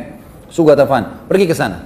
Waktu mereka tiba di benteng, ternyata di dalam benteng ini ada kepala suku Qainuqa dan Nadir, tepatnya suku Nadir, namanya Huyai bin Akhtab. Ini siapa ini? Ini sebenarnya mertuanya Nabi ya. Karena anaknya dinikahi oleh Nabi SAW, Sofia. Tapi dia meninggal di perang, dia meninggal dalam keadaan kafir di perang pada saat Nabi SAW menyerang Khaybar. Dia waktu itu datang ke suku Quraidah lalu dia bilang, "Hai Quraidah, buka pintumu," gitu kan. Kepala sukunya nggak mau buka, enggak, jangan dimasuk. Jangan dengar apapun kalimat dari orang ini. Dia telah berkhianat dari Muhammad, nanti kita juga diajak berkhianat. Tapi akhirnya tetap aja dia negosiasi, saya cuma mau masuk, dengarkan. Kalau baik kau ambil, kalau enggak usah. Gitu kan. Baiklah, dibuka pintu gerbang, lalu kemudian dia terus memotivasi. Si orang ini memotivasi kepala suku Quraidah, ayo, untuk apa kamu tidak berkhianat? Ini saya sudah bawa 10.000 orang pasukan. Pasukan Muhammad aja, pasukan Madinah waktu itu yang siap perang, mungkin sekitar kalau dikumpul semua 5.000 orang lah, gitu kan. Ini Ahzab double, ini pasti menang, kita sudah menang. Maka harus kamu berkhianat. Berkhianatlah mereka. Proses khianatnya adalah, pada malam itu mereka merobek kesepakatan dengan Nabi SAW, lalu mereka menancapkan dengan pisau di ujung bentengnya. Jadi orang muslimin kalau lewat, lihat, oh itu kesepakatan sudah dirobek. Kesannya begitulah. Pada malam itu, karena lagi baru ditancapin, mereka belum diiklankan ke muslimin. Ada di antara mereka mungkin sekitar 10 orang, pasukan-pasukan spesialnya, khususnya gitu, prajurit khususnya, yang ahli dalam menjati benteng segala, mereka bilang, begini aja, di sebelah benteng kita, benteng Quraidah di sebelahnya ada satu benteng, benteng ini yang ditaruh seluruh wanita muslimin, seluruh harta muslimin, anak-anak kecil, orang tua, semua di situ ditaruh. Jadi kalau pasukan kalah, ini masih ada benteng untuk berlindung gitu. Kita naik ke atas benteng, kemudian kita cek di situ. Naiklah, kelilinglah mereka 10 orang ini. Tante Nabi SAW bernama Sofia radhiyallahu anha, ibunya Zubair bin Awam, gitu kan? Yang Zubair bin Awam sangat luar biasa keberanian, ini dibina oleh Sofia. Sofia bilang kepada Hasan bin Thabit, penyairnya Nabi, umurnya sudah 80 tahun sekian waktu itu. Hai Hasan, ini beberapa orang itu mata-mata Yahudi, semuanya mahir berperang, lawanlah dia. Kata Hasan, saya orang tua dan saya penyair, saya tidak bisa perang, gitu kan? Maka Sofia pun memakai baju perang laki-laki. Kemudian beliau berdiri di dekat benteng, melihat jadi kalau benteng itu tinggi zaman dulu kan di atas ada tempat untuk naiknya. Dia sembunyi di situ. Maka naiklah, ada satu orang dari 10 orang Yahudi ini naik memantau dulu. Begitu naik, oleh Sofia sudah disiapin satu besi bendera ya yang biasa dipakai untuk pasang bendera. Kemudian juga dia memegang satu pisau kecil ya. Kemudian pada saat prajurit Yahudi ini naik, dipukul kepalanya dengan besi itu, lalu kemudian oleh Sofia dipotong lehernya, gitu kan. Jadi luar biasa, dia langsung memotong leher orang Yahudi ini. Tentu keadaannya bukan kayak sekarang ya, kita nggak bisa bayangkan posisi pada saat itu luar biasa.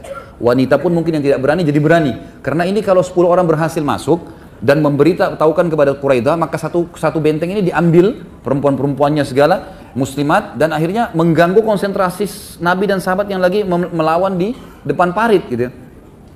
Maka diambil, kemudian Sofia naik ke ujung benteng, mengangkat kepalanya, kepala Yahudi tadi itu, mengangkat kepalanya yang dipotong itu, diangkat, kemudian dilempar ke bawah. Begitu orang-orang Yahudi yang 9 orang lihat kepala temannya terputus gitu kan, maka mereka bilang, kayaknya benteng ini penuh dengan prajurit gitu. Padahal tidak ada orang, tidak ada perempuan, tidak ada laki-laki, maksudnya orang-orang tua, nggak ada prajurit. Akhirnya mereka tidak jadi menyerang benteng pada malam itu. Itu hikmah ilahi, perannya Sofia radhiyallahu anha bagaimana bisa menahan itu. Yang jelas teman-teman sekalian, keesokan paginya orang-orang Yahudi sudah mau membuka benteng dan seterusnya. Datanglah Sa'ad bin Mu'adz dan Sa'ad bin Ubadah diutus oleh Nabi SAW, coba lihat keadaannya suku Quraidah, ada pengkhianatan enggak? Begitu mereka mendekat dekat benteng, lalu berteriak, hai Quraidah, sekutu kami. Memang sekutunya orang-orang Ansar ya, terutama bersekutu sama Khazraj di pertanian, di perkebunan, sekutu dengan Aus di militernya gitu kan. Baik, kata Sa'ad bin Mu'adz, hai Quraidah, sekutu kami, bukalah pintu gerbang kalian. Maka tiba-tiba dari atas prajurit biasa ya, bukan pimpinan suku, teriak-teriak, kalian mau apa? Nggak ada urusan sama kami, urusan kalian sama kami hanya pedang, kami akan berperang melawan kalian dan seterusnya. Kata Sa'ad bin Ubadah, hai Quraidah, berkhianatkah? Gitu kan? Maka kami akan menyerang kalian, kami akan mencaci maki kalian, kami akan gini dan seterusnya. Kata mereka, kami bukan cuma berkhianat, kami akan merebut seluruh harta-harta kalian. Kata orang-orang Quraidah. Lalu kata Sa'ad bin Mu'adz, memegang tangan Sa'ad bin Ubadah, tidak usah dibalas, udahlah, kita sudah tahu keputusannya, tunggu saja, Allah akan datangkan keputusan yang tepat buat mereka. Garis bawahi kalimat ini ya, Allah akan ambilkan keputusan tepat buat mereka. Nanti ini ada hubungannya dengan keputusan Sa'ad bin Mu'adz untuk membunuh 700 pasukannya Quraidah nanti, pada saat mereka sudah terkalahkan. Maka kembalilah keduanya. Setelah kembali, tentu kembalilah kepada kisah Naim tadi, terjadi semuanya pembebasan, pasukan Ahzab bubar segalanya. Sekarang tinggal masalah kasus Quraidah. Nabi SAW pun langsung pada saat pulang ke rumah beliau SAW setelah Ahzab bubar semua di pagi hari, di waktu duha, semuanya kelihatan dari tepi parit, ternyata sudah bubar semuanya, tidak lagi Ahzab, tidak lagi pasukan, kemah mereka hancur semua, kendi-kendi mereka pecah, dia pasukan sudah nggak ada. Maka Nabi SAW pulang ke rumah. Dalam riwayat Bukhari dikatakan Nabi SAW kemudian mandi ya. Kemudian terdengarlah suara Dihyal Kalbi radhiyallahu anhu yang mengetuk rumah Nabi SAW. Ada dua riwayat. Riwayat yang pertama, Dihyal Kalbi mengatakan waktu Aisyah buka pintu, wahai Aisyah, di mana Rasulullah? Kata beliau, Rasulullah SAW lagi membersihkan tubuhnya karena sudah berhari-hari menghadapi peperangan. Beliau pun membersihkan tubuhnya. Kata dia, beritakanlah kalau Dihya ingin ketemu. Itu riwayat yang pertama. Riwayat yang kedua, Nabi SAW mendengar suara Dihya dari depan sambil mengatakan, ya Rasulullah. Maka Nabi SAW spontan menutup kembali badannya sebelum mencuci badan beliau SAW, memandi, menutup kembali dengan baju perang. Dan Aisyah mengatakan, saya pun kaget dan mengatakan, ya Rasulullah, ada apa? Kata Nabi SAW, dia adalah Jibril. Jibril menjelma menjadi Dihyal Kalbi radhiyallahu anhu. Kemudian waktu dibuka pintu, kata Jibril AS yang menjelma, hai Muhammad, apakah kalian sudah membuka baju-baju perang kalian? Sementara kami para malaikat belum membuka baju-baju kami sampai kami tiba di sana, ditunjuk bentengnya Quraidah, gitu kan? Perintah Allah, gitu. Maka Nabi SAW segera iklankan, Tidak ada muslimin yang boleh istirahat malam itu juga kecuali di Quraidah. Datang ke sana semuanya. Pagi itu tidak ada yang boleh istirahat kecuali semuanya di Quraidah. Semuanya pergi ke sana. Nabi SAW jalan sampai kata para sahabat, kami pun melihat Nabi SAW bergegas dengan cepat menuju ke sana, gitu kan. Lalu setiap tiba di satu suku Ansar, ada cabang-cabang suku ditanya, apakah ada orang yang lewat di sini? Mereka mengatakan Dihyal Kalbi, menggunakan kuda yang besar dan ada pelanahnya diselimuti dengan beludur warna biru.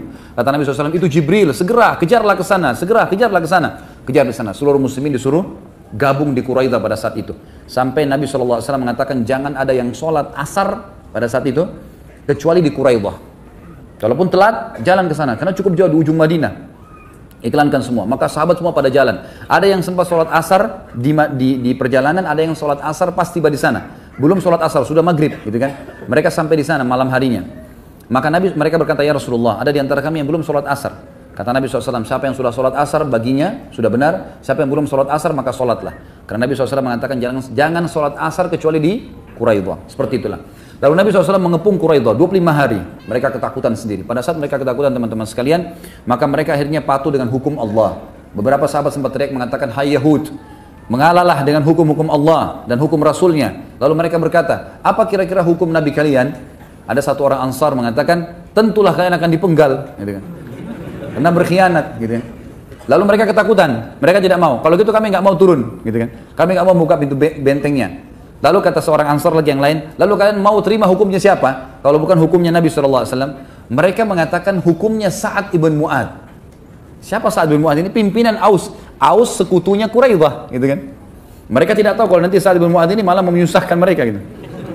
Kami mau turun tapi bukan pada hukum Muhammad, hukumnya Sa'ad ibn Mu'ad. Baiklah, kata Nabi SAW, panggil Sa'ad ibn Mu'ad. Waktu itu, perlu juga kita ketahui, tadi ada yang belum saya ceritakan teman-teman. Waktu pasukan Ahzab lagi menjatuhkan tanah-tanah di pinggir parit tadi, muslimin memanahi dengan panah, melempar dengan tombak, juga ada di antara mereka yang memanahi muslimin. Nah, salah satu panah Quraisy sempat kena di daerah lengan sebelah kanan, ya, sebelah kanannya Sa'ad bin Mu'ad. Jadi dia pakai baju perang, tapi baju besi itu cuma setengah saja.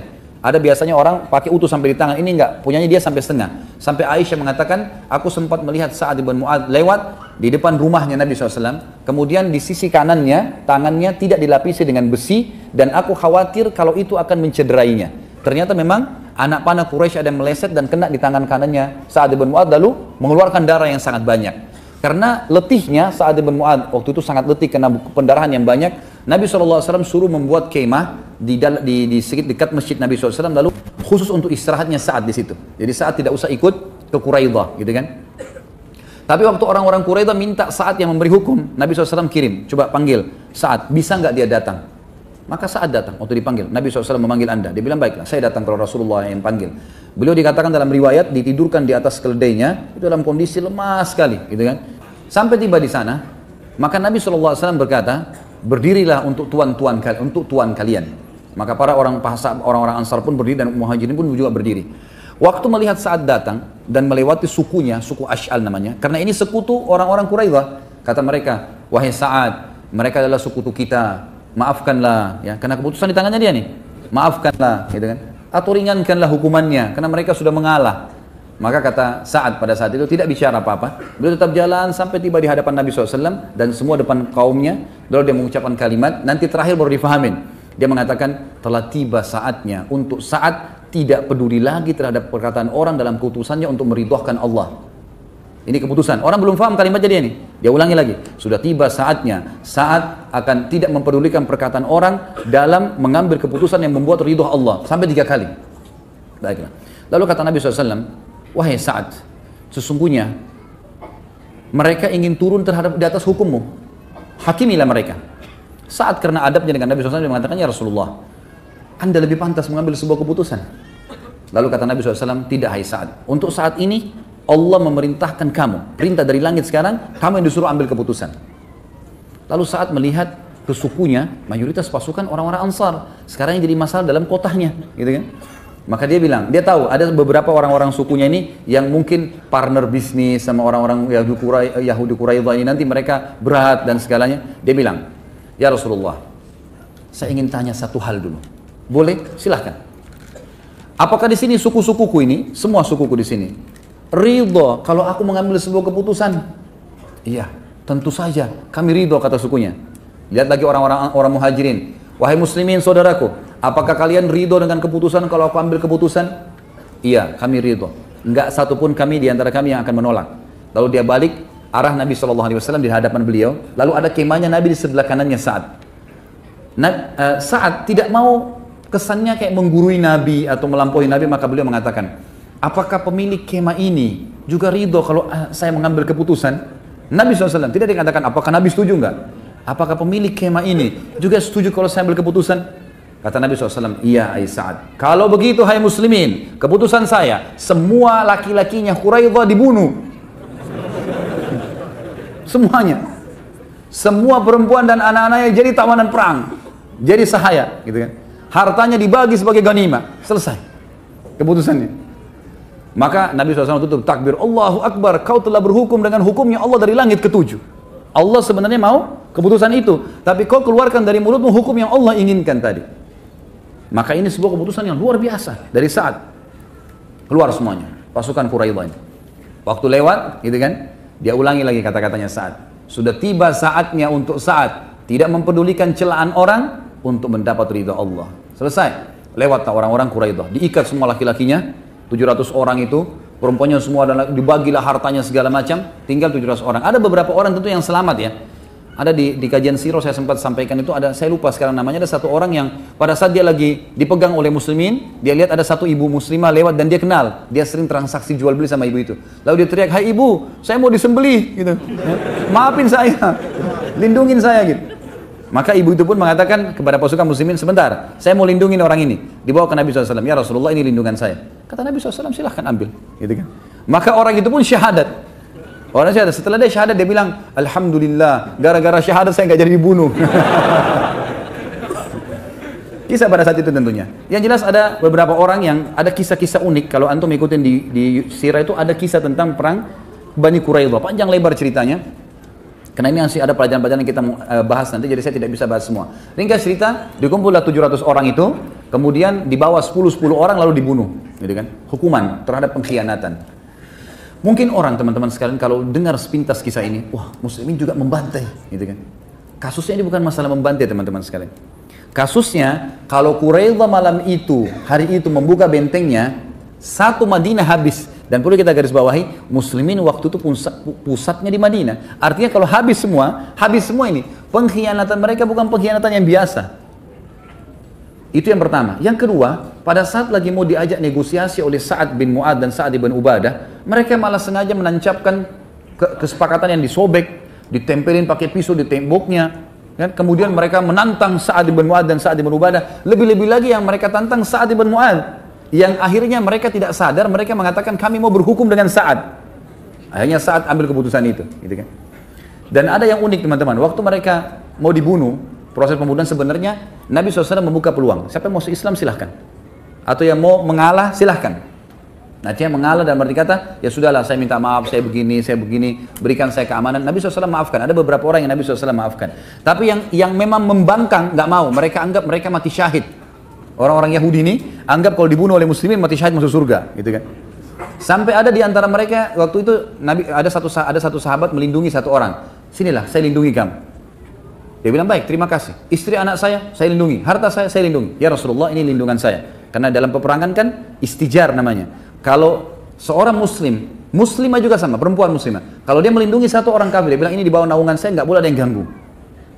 Ini dalam hukum Islam memang begitu. Orang yang biasa pun boleh melindungi siapapun orang kafir. Jadi ini bukan masalah kasus bantai-bantai, bukan, gitu kan. Memang yang dibunuh itu yang membangkang, memang mereka anggap mati, kalau tidak ya kita melawan. Mereka mau anggap seperti mati syahid. Maka orang ini sahabatnya melindungi, baiklah saya lindungi kamu sama keluargamu. Sudah pas dilindungin, dia tanya, bagaimana dengan teman saya si Fulan, ada temannya. Temannya ini terkenal dia yang merobek surat kesepakatan akad dengan Nabi SAW. Kata sahabatnya tidak bisa, kalau orang itu pasti dibunuh. Kata orang ini kalau gitu nggak usah lindungi saya mau masuk surga bersama itu. Akhirnya dibunuh juga. Jadi memang yang terbunuh ini teman-teman bukan masalah kasus pembantaiannya, tapi kasusnya memang mereka pengkhianat dan mereka memang dasarnya maunya itu, memang maunya dibunuh, karena masih dibuka peluang untuk meminta maaf. Karena ada di antara mereka yang minta maaf, minta keamanan dari Nabi SAW itu lain. Gitu kan? Selanjutnya teman-teman sekalian adalah yang keempat dari manaqib, ya, dari keutamaan Sa'ad radhiyallahu anhu. Setelah tadi yang pertama hadis Nabi SAW bahwasanya arsy Allah goncang dan seterusnya. Kemudian perkataan yang mulia di perang Badar sehingga terjadi peperangan Badar mendukung. Kemudian yang ketiga tadi adalah kejadian Ghatafan dan juga kejadian Quraidah. Ini sebenarnya kita bisa jadikan poin-poin sendiri ya, tapi saya masukkan saja. Kemudian poin yang keempat adalah bagaimana kemuliaan diri dan yang sifatnya abadi dan kemuliaan yang dikenang oleh kaum muslimin pada saat mati karena bergeraknya arsy Allah. Ini kita lihat dan juga dipikulnya jenazahnya oleh para malaikat. Ini ada kisahnya di halaman 145 sampai 148. Saya akan bacakan riwayatnya teman-teman sekalian. Nabi SAW di sana dikatakan oleh penulis pada saat melihat jenazah Sa'ad, dia berkata, Nabi SAW bersabda, "Jazakallahu khairan min sayyidil qaum. Faqad anjazta ma wa'adtahu wa la yunjizannakallahu ma wa'adaka." Sekali kau ambil keputusan maka mereka semua patuh. Engkau telah menunaikan apa yang telah engkau janjikan, niscaya Allah akan menunaikan apa yang dia janjikan kepadamu. Kemudian Nabi SAW juga bersabda dalam hadis yang diriwayatkan oleh Imam Bukhari Muslim, "Ihtazza arsyur rahman li mauti Sa'ad bin Mu'adz." Arsy-nya Ar-Rahman bergoncang karena kematian Sa'ad bin Mu'adz. Asma binti Yazid radhiyallahu anha berkata, ketika Sa'ad bin Mu'adz wafat, ibunya menangis. Maka Nabi SAW bersabda, "Ala yarka'u dam'uki wa yadhhabu huznuki, fa inna ibniki awwalu man dahikallahu lah wa ihtazza lahul arsh." Mengapa air matamu tidak berhenti dalam kesedihan wahai ibunya Sa'ad? Sementara anakmu adalah orang yang paling pertama Allah tersenyum padanya. Ya. Dan juga arsy-nya Allah bergoncang karena meninggalnya. Al-Haythami menyebutkan dalam Majma' dan juga At-Tabarani dan rawi-rawinya semuanya sahih. Dan Al-Hakim juga Adz-Dzahabi mensahihkannya. Ulama lain juga berkata yang dimaksud dengan bergoncang arsy-nya Allah adalah bergoncangnya para pemikulnya dari kalangan malaikat dan malaikat-malaikat lain. Di sini mudhaf atau kata yang disandarkan tidak disebutkan yaitu malaikat pemikul arsy, tetapi memang ini pendapat di antara ulama yang mengatakan. Yang lain juga berkata yang dimaksud dengan bergoncang sini adalah kebahagiaan dan penerimaan, di antaranya perkataan orang-orang Arab yang berkata fulanun yahtazzul lil makarimi, fulan bergerak karena kemuliaannya. Bukan berarti badannya yang bergoyang atau bergerak, tetapi maksud mereka adalah ketenangan fulan kepadanya dan kecenderungan kepadanya. Dan ini pendapat-pendapat ulama. Al-Harbi juga berkata, ini adalah bahasa kinayah atau kiasan yang mengungkapkan luar biasanya kematian Sa'ad. Orang-orang Arab biasa menisbatkan sesuatu yang besar kepada sesuatu yang paling besar. Sehingga mereka berkata, bumi menjadi gelap ketika kematian fulan dan kiamatnya sudah tiba. Maksudnya orang Arab biasa berbicara begitu. Kalau ada orang punya kedudukan yang besar, maka mereka mengatakan bumi jadi gelap dengan matinya orang ini. Atau seakan-akan kiamat sudah terjadi. Ya, karena dianggap orang ini punya kedudukan. Ini juga bisa berarti maknanya. Imam Adz-Dzahabi berkata rahimahullah, arsy adalah makhluk yang ditundukkan. Jika Allah menghendakinya untuk bergoncang, maka ia bergoncang dengan kehendak Allah. Allah memberikan kepadanya rasa cinta kepada Sa'ad, sebagaimana Allah memberikan perasaan kepada Uhud terhadap kecintaan Nabi SAW. Ya. Jadi pendapat Imam Adz-Dzahabi Allahu alam yang lebih banyak cenderung dipegangi oleh para ulama, bahwasanya memang bergetarnya arsy Allah ini ya karena Allah Subhanahu wa taala menginginkannya bergoncang, bergerak pada saat itu, dan itu karena rasa cinta kepada Sa'ad ya. Sebagaimana firman Allah, penulis mengatakan di sini diangkat surah Saba ayat 10, a'udzubillahi minasyaitonir ya jibali awwibi ma'ah. Sebagaimana Allah berfirman tentang Daud, wahai gunung-gunung bertasbihlah berulang-ulang bersama Daud. Padahal kita tahu gunung-gunung tidak bisa bertasbih, tapi kuasa Allah SWT Allah bisa melakukan itu. Kemudian juga dikatakan surah Al-Isra ayat 44, Allah berfirman, a'udzubillahi minasyaitonirrajim, tusabbihu lahus samawati sab'u wal ard, al-ayat. Langit yang 7 dan bumi juga bertasbih kepada Allah. Padahal kita tidak pernah bisa mendengarkan tasbih tersebut. Kemudian dalam surah Al-Isra ayat 44 juga dikatakan, wa in min syai'in illa yusabbihu bihamdi. Tidak ada sesuatu kecuali yang bertasbih dengan memujinya. Di dalam Sahih Bukhari, Ibnu Mas'ud berkata radhiyallahu anhu, kami mendengar tasbih makanan yang sedang dimakan, dan ini adalah bab yang sangat luas. Dalam arti kata teman-teman sekalian, kita hanya mau menekankan bahwasanya memang kalimat daripada bergetar arsy-nya Allah ini tidak ada satupun perkataan di sini dari para ulama yang mengatakan Allahnya yang bergetar, gitu kan? Karena tidak mungkin kita mengucapkan kalimat ini, tidak santun kepada Allah SWT. Tapi arsh adalah ciptaan Allah. Dan sudah diberikan tadi gambaran, bisa karena perintah Allah, bisa karena kecintaan arsh kepada Allah, bisa karena apa saja ya. Mungkin pemikul arshnya yang bergoncang karena malaikat-malaikat itu mencintai Sa'ad dan seterusnya. Dan dalam satu riwayat Ibnu Umar meriwayatkan, dinisbatkan kepada Nabi SAW, dikatakan Nabi SAW bersabda, ihtazzal arshu li hubbi liqa'illahi Sa'ad.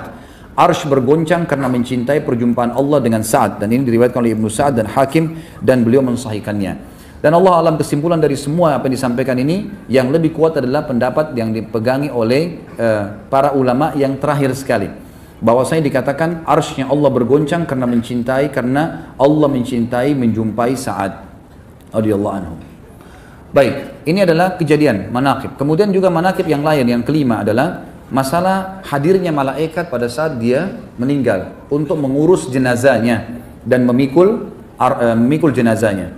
Disebutkan dari Mahmud bin Labib radhiyallahu anhu, beliau berkata, ketika tulang lengan Sa'ad terkena anak panah, lalu dia sakit karenanya, tadi lengan kanannya, maka mereka membawanya kepada seorang wanita yang bernama Rufaidah yang biasa mengobati luka. Jika Nabi SAW melewati Sa'ad, beliau menyapanya, mengatakan, bagaimana keadaanmu sore ini, bagaimana keadaanmu pagi ini. Maka Sa'ad menjawab, sampai tiba satu malam di mana kaumnya memindahkannya dan sakitnya semakin parah. Maka kaum Sa'ad pun membawanya ke Bani Abdil Ash'al di perkampungan mereka. Rasulullah SAW datang menjenguk Sa'ad, lalu dikatakan kepada beliau, kaumnya telah membawanya pulang. Maksudnya Nabi kunjungi dia di masjid, di kemah dekat masjid, tapi ternyata sudah nggak ada, dibawa pulang ke kaumnya. Lalu Nabi SAW berangkat dan kami mengikuti beliau, kata Mahmud bin Labib. Beliau pun berjalan dengan cepat sampai tali sendal kami terputus karena cepatnya Nabi SAW berjalan. Jadi pada saat sudah diangkat dari kemahnya di dekat masjid, dibawa ke rumahnya di perkampungannya, Nabi SAW segera mengejar ke sana. Ada alasannya kenapa dikejar nih. Dan Nabi SAW buru-buru sampai para sahabat karena mengejar Nabi SAW, sendal-sendal mereka terputus. Hal ini disampaikan oleh para sahabat kepada Nabi SAW, maka beliau bersabda, ya Rasulullah, kenapa anda buru-buru begini? Kenapa sampai begini, sampai sendal-sendal pada putus, debu-debu pada berterbangan? Maka kata Nabi SAW, inni akhafu an tasbiqana ilaihil malaikatu fatagsiluhu kama gasalat handala. Aku khawatir para malaikat mendahului kita memandikannya sebagaimana mereka memandikan handala. Dan ini hadis sahih ya. Ini menandakan teman-teman sekalian, pada saat itu Nabi SAW sudah tahu kalau saat begitu tiba di sukunya sudah meninggal dunia. Dan Nabi SAW buru-buru, kenapa? Karena beliau ingin memandikan jenazahnya Sa'ad ibn Mu'adz. Dan beliau berkata, saya khawatir jangan sampai kalau kita telat tiba di sana malah malaikat yang mengurus jenazahnya. Di dalam sabda Nabi SAW yang lain dikatakan bahwasanya kami bertanya, kata para sahabat, kami bertanya, wahai Rasulullah, kami tidak membawa seorang mayit yang paling ringan dibandingkan dia, si Sa'ad ini. Maka kata Nabi SAW, ma yamna'uhu an yakhiffa wa qad habata minal malaikati kada wa kada lam yahbitu qattun qabla yaumihim qad hamaluhu ma'akum. Bagaimana tidak ringan jenazahnya? Jadi waktu sahabat angkat itu kayak ringan sekali. Sebagian athar menyebutkan seperti jenazah itu kalau mau dipindahkan ke tangan yang lain seperti sebuah kapas ya, yang sangat ringan sehingga mudah pindah di pundak-pundak para sahabat. Mereka bertanya, Rasulullah, kami belum pernah mengangkat jenazah. Bagaimana kalau jenazah kemudian seperti kapas, sangat ringan, gitu kan? Seperti ini, kata Nabi SAW, bagaimana tidak ringan, sedangkan para malaikat dengan jumlah sekian dan sekian telah turun. Mereka tidak turun sebelum hari ini, mereka memikul Sa'ad bersama kalian. Dan ini bisa dilihat pun nomor 16, riwayatkan Ibnu Sa'd dan dihasankan oleh Arnaud ya, dalam Asy-Syiar. Ada riwayat lain menyebutkan juga bahwasanya Nabi SAW bersabda, Hadal abdus salih, alladhi taharraka lahul arsh, wa futihat abwabus sama wa syahidahu sab'una alfan minal malaika lam yanzilu ilal ardi qabla dhalik laqad damma dammatan thumma ufrija anhu. Ya, ini diriwayatkan oleh An-Nasai dalam Kitabul Janaiz dan juga disahihkan oleh Albani dalam Sahihul Jami'. Kata Nabi SAW waktu tunjuk jenazahnya Sa'ad, ini adalah hamba saleh di mana arsh bergetar karenanya, pintu-pintu langit dibuka untuk menerima ruhnya, 70.000 malaikat menghadiri jenazahnya, mereka tidak turun ke bumi sebelum ini, kuburnya menghimpit lalu dilapangkan untuknya. Jadi ini menandakan memang hadirnya 70.000 malaikat yang mengurus jenazah Sa'ad radhiyallahu anhu. Tadi ada riwayat, jadi disebutkan tentu Handalah, kalau teman-teman masih ingat riwayat Handalah kan, di salah satu peperangan Handalah ini baru menikah, kemudian dia menikah malam hari, dia belum berhubungan biologis sama pasangannya kecuali habis subuh. Habis sholat subuh di masjid bersama Nabi SAW, kemudian dia pun kembali dan menggauli istrinya, ya layaknya suami istri. Baru selesai berhubungan, dia belum sempat mandi junub, tiba-tiba ada komandan perang, jihad. Maka Hanzalah pun ikut, belum sempat mandi junub. Gitu kan. Pada saat dia masuk di medan perang, dia terbunuh oleh musuh. Lalu Nabi SAW pada saat melihat jenazah Hanzalah lalu sempat mengalihkan wajah beliau. Lalu para sahabat mengatakan, kenapa ya Rasulullah? Kata Nabi SAW, saya melihat malaikat memandikannya. Ada riwayat lain mengatakan, saya melihat istrinya dari bidadari menjemputnya. Jadi dia karena belum dimandikan, maka dimandikan oleh malaikat. Ini sebuah kemuliaan tentunya.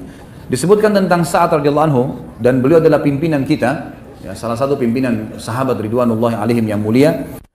Allah SAW, laqad tadayaqa ala hadzal 'abdi salih qabruhu hatta farrajahu Allah an.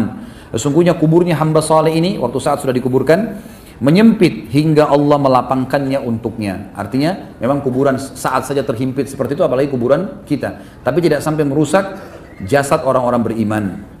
Ini yang dimaksud dengan kalimat tadi.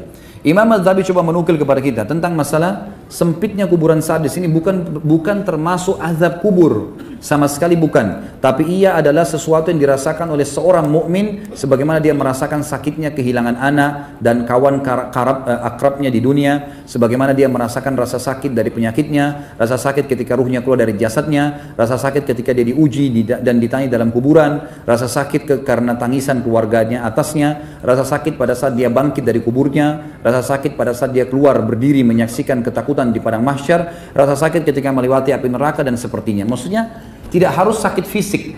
Ya. Jadi sini dimaksud himpitan adalah bukan azab kubur, tetapi sesuatu yang dirasakan oleh seorang mukmin yang alami, sebagaimana dia rasakan banyak hal-hal dalam kehidupan dia. Ini bukan berarti sudah ada siksaan, karena peringatan dari Allah sama dengan kasus tadi Sa'ad. Bukan berarti dikatakan kuburannya menghimpit berarti dia akan berarti siksaan kubur, tidak, tapi dia adalah sebuah peringatan bahwasanya semua orang akan dihimpit oleh kuburannya, tapi orang mukmin tidak akan sampai rusak jasadnya.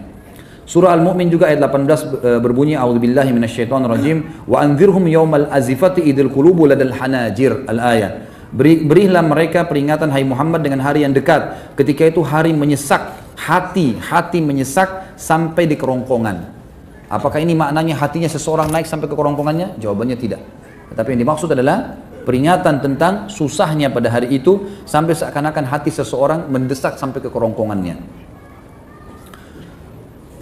Tentu di sini ada peringatan-peringatan dari penulis, diantaranya beliau mengatakan, mungkin Anda mengira bahwa orang yang beruntung tidak akan mengalami ketakutan di dua alam, dunia dan akhirat, dan tidak mengalami kecemasan dan kekhawatiran.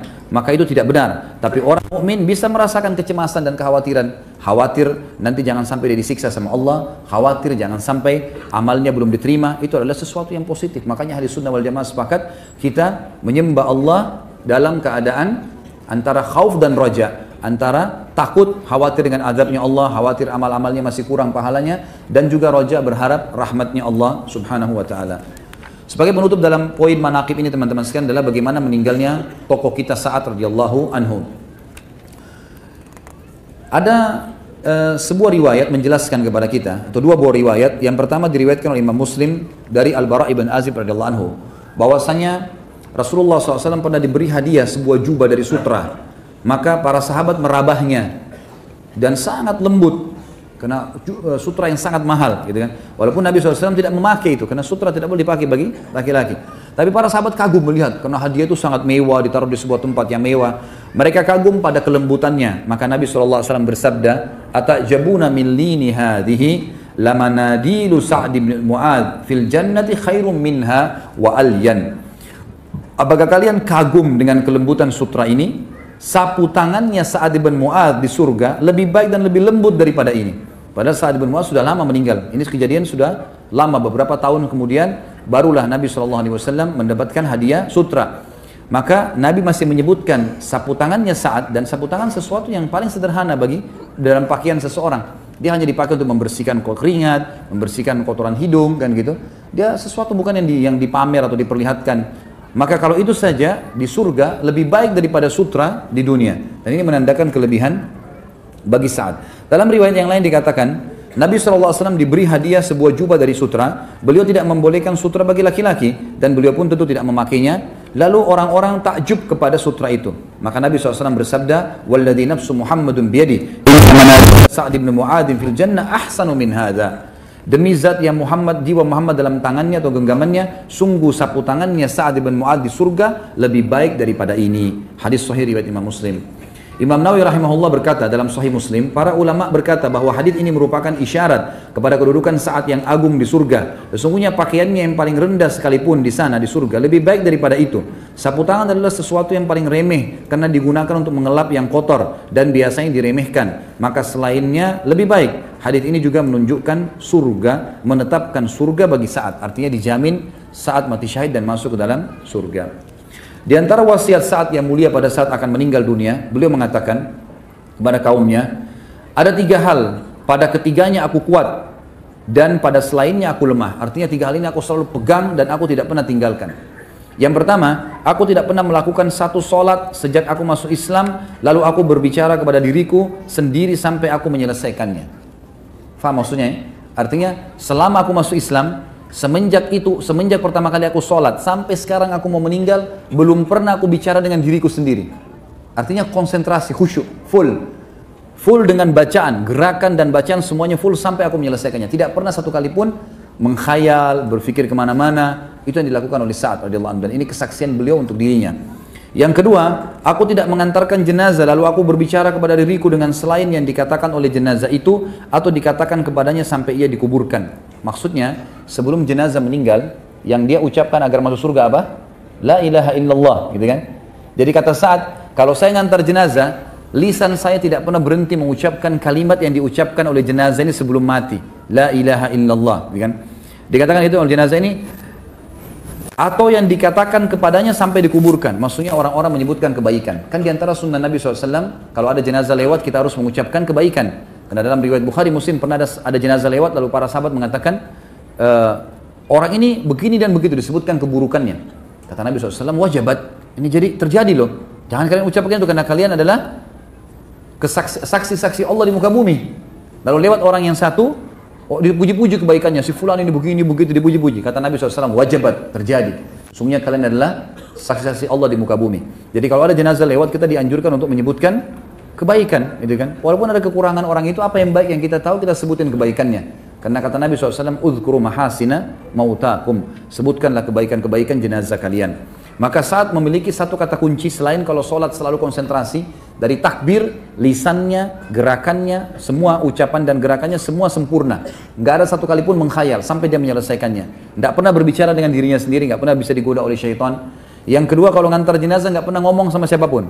Selalu mengucapkan, mengulangi kalimat la ilaha illallah itu sendiri buat dirinya, atau mengucapkan pujian buat si jenazah. Yang ketiga, aku tidak mendengar Rasulullah SAW bersabda kecuali aku mengetahui bahwasanya itu benar dan aku jadikan itu sebagai prinsip hidupku. Kata Ibnu Musayyab rahimahullah, salah satu ulama tabi'in, aku tidak mengira sifat-sifat ini terkumpul pada orang kecuali para nabi. Hanya saja Allah Subhanahu wa taala memuliakan Sa'ad dengan kalimat-kalimat seperti ini. Baik. Sekarang teman-teman sekalian, kita tutup pertemuan kita dengan pelajaran-pelajaran yang kita ambil dari kehidupan Sa'ad. Yang pertama, adanya kemuliaan Islam dan da'i, menjadi da'i. Kenapa kita bahas ini teman-teman sekalian?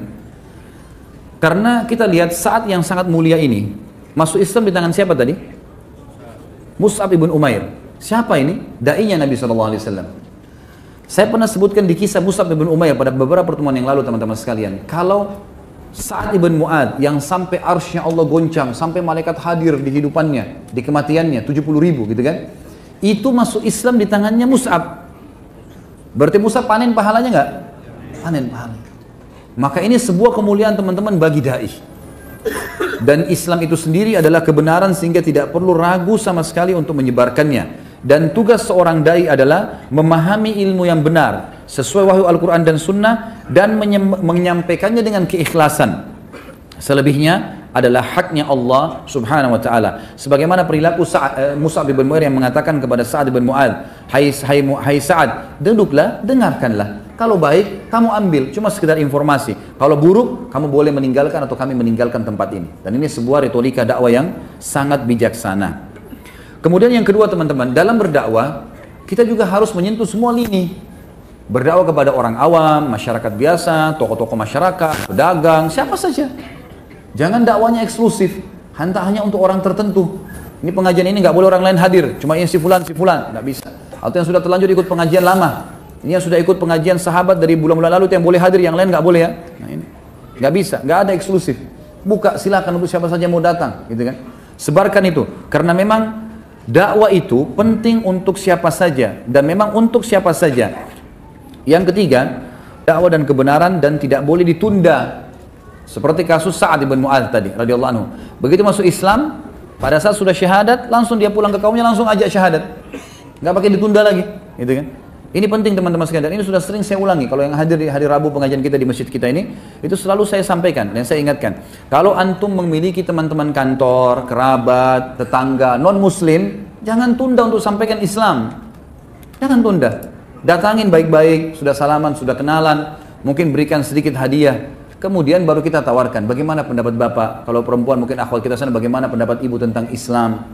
Kami muslimin, apa pendapatnya? Tanya. Lagi di pesawat, lagi di kereta api, lagi di bus, ada orang di sebelah kita. Tentu ini saya sarankan sesama jenis. Ya. Kalau lawan jenis nanti malah terbuka fitnah. Kita bicara sama-sama jenis, lalu kemudian tanya. Yang pertanyaan pertama cuma satu, bagaimana pendapat Anda tentang Islam? Gimana pendapatnya selama tentang Islam? Biarkan dia menyampaikan semuanya apa yang dia ketahui. Mau buruk, mau baik, dengarin aja.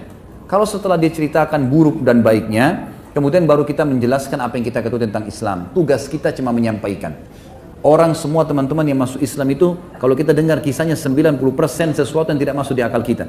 Karena dengar azan merinding, karena melihat muslimin, karena mendengar qul huwallahu ahad, yang saya rasa antum sudah dengar dari kecil, gitu kan? Tapi ini luar biasa bagaimana mereka bisa masuk Islam, dan ini penting. Dan akhirnya saat memanen pahala seluruh sukunya karena masuk Islam, setelah dia masuk Islam dan menyebarkan dakwah.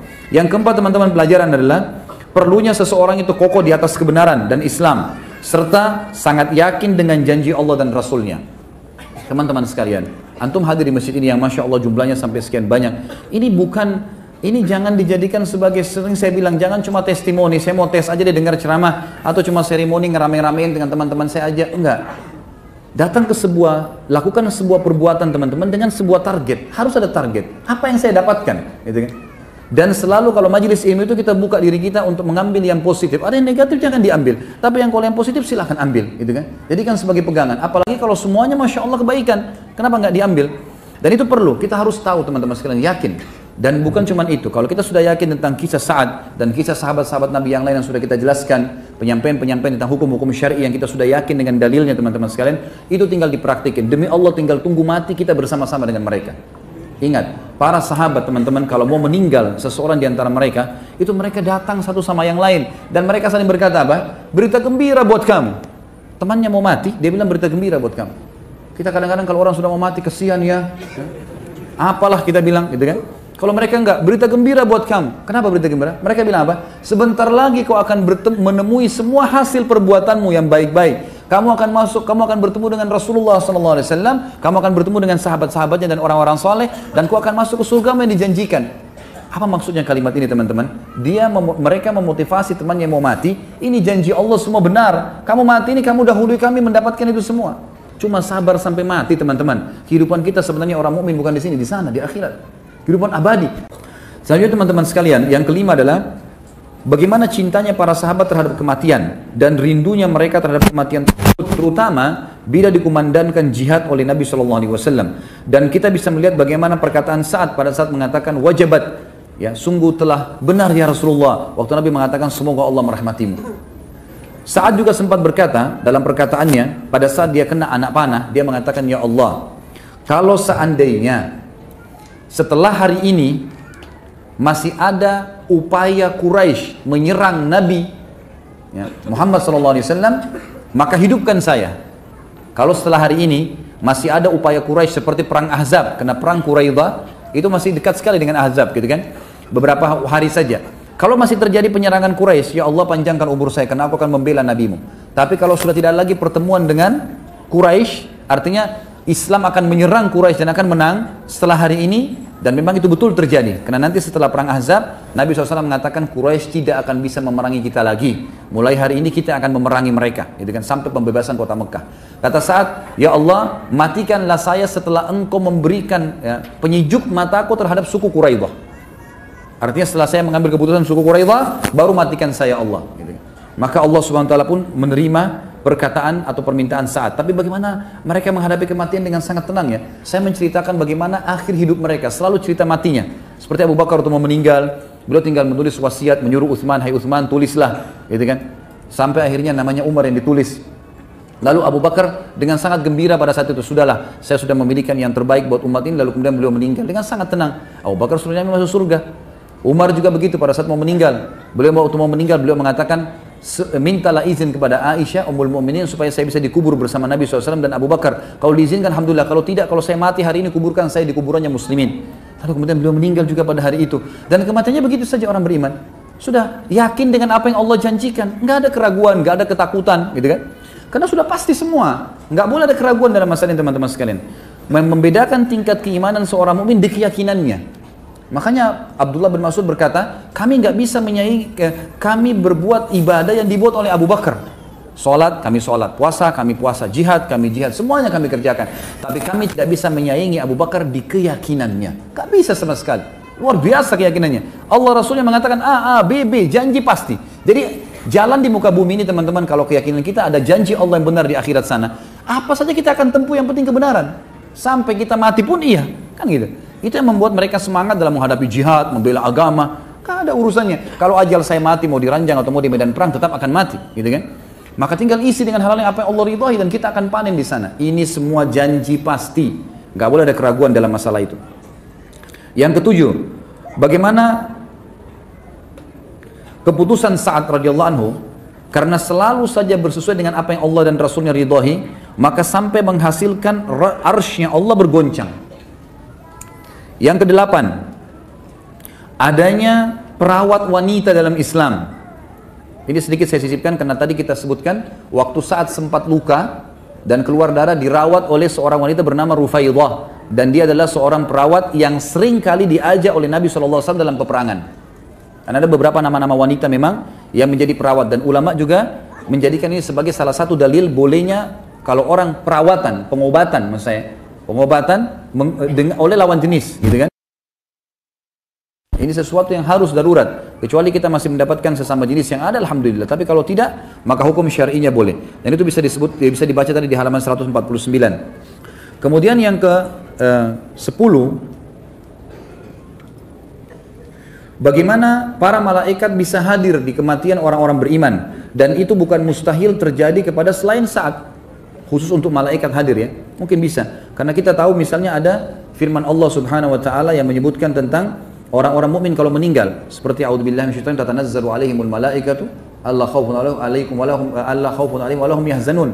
Pada saat orang-orang mukmin meninggal, maka akan turun malaikat-malaikat kepada mereka dan berkata, janganlah kalian sedih dan jangan kalian susah, gitu kan? Dalam sebuah hadis disebutkan, Nabi SAW bersabda, malaikat akan memperlihatkan seluruh amal-amal solehnya yang diterima, sehingga dia sangat rindu ingin bertemu dengan Allah, Allah pun rindu bertemu dengannya. Jadi ada malaikat memang hadir. Dan memang salah satu hal yang paling mendasar, yang paling pertama dilihat hal gaib ya, oleh mata seorang manusia, itu pada saat kematian melihat malaikat.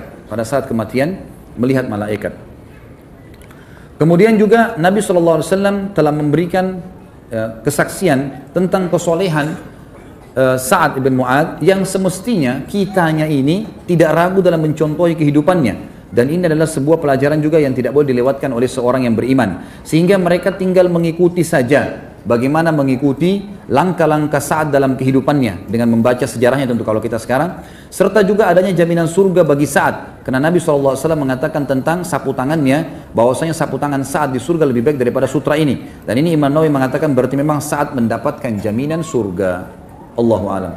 Ini semua pelajaran-pelajaran teman-teman sekalian yang bisa kita ambil dari tokoh kita Sa'ad bin Mu'ad. Semoga Allah Subhanahu wa taala menjadikan kita mudah untuk mencontohi beliau, dan juga menjadikan kita orang-orang yang selalu mencontohi para sahabat ridwanullahi alaihim yang merupakan pendamping Nabi sallallahu alaihi wasallam, dan pastilah mereka adalah orang-orang pilihan Allah. Sebagaimana Nabi sallallahu alaihi wasallam mengatakan, sungguhnya Allah telah menjaga ajaranku dengan menjaga para sahabatku ridwanullahi alaihim. Fadhal, kalau ada pertanyaan. Waalaikumsalam warahmatullahi wabarakatuh. Saya mau bertanya tentang sahabiat. Adakah sahabat yang bernama Khawla binti Azur, wanita berjubah hitam yang ikut berperang bersama Rasulullah SAW, dan Nila binti Al-Farafisa, istri Utsman bin Affan yang berani membela Utsman dengan pedang dari kaum kafir.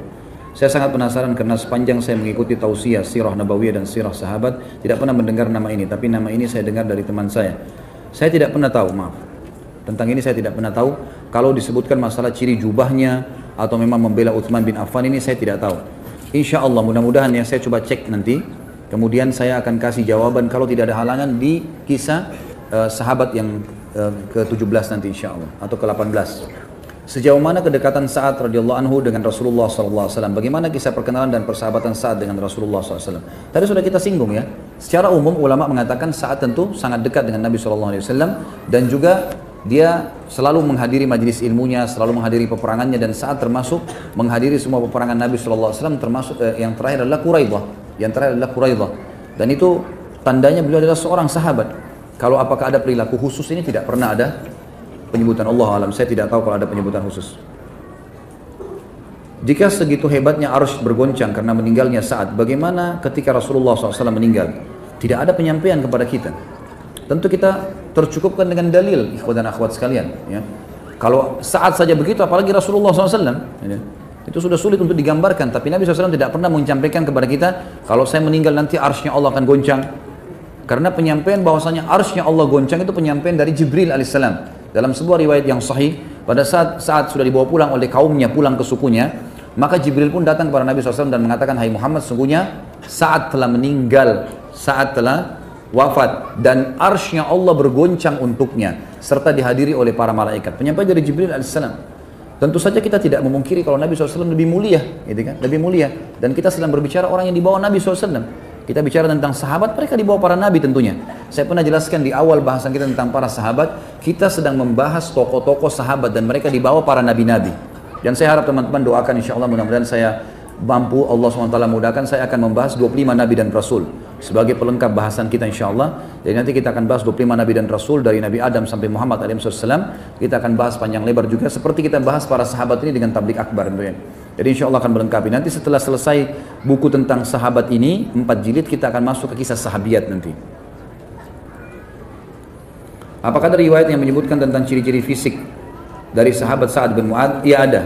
Saya tadi betul tidak menyampaikan itu. Jadi Sa'ad bin Mu'adz terkenal orangnya tinggi besar, berwarna putih, dan berpostur tubuh kekar. Memang sangat kekar. Sampai kata Aisyah radhiyallahu, saya pernah berjalan dan saya mendengarkan suara telapak kaki yang sangat kuat, gitu kan, kokoh di belakang saya. Ternyata saya balik, saya menemukan dia adalah Sa'ad bin Mu'adz. Pada saat perang Ahzab, dia lagi jalan, dan pada saat itulah Aisyah mengatakan, saya melihat di sisi kanannya ada yang terbuka. Maka pada saat itu pun anak panah kena. Ya, saya takut nanti anak panah kena ke tangan beliau radhiyallahu anhu.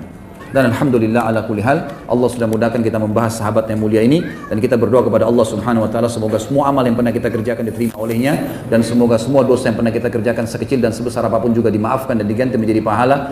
Semoga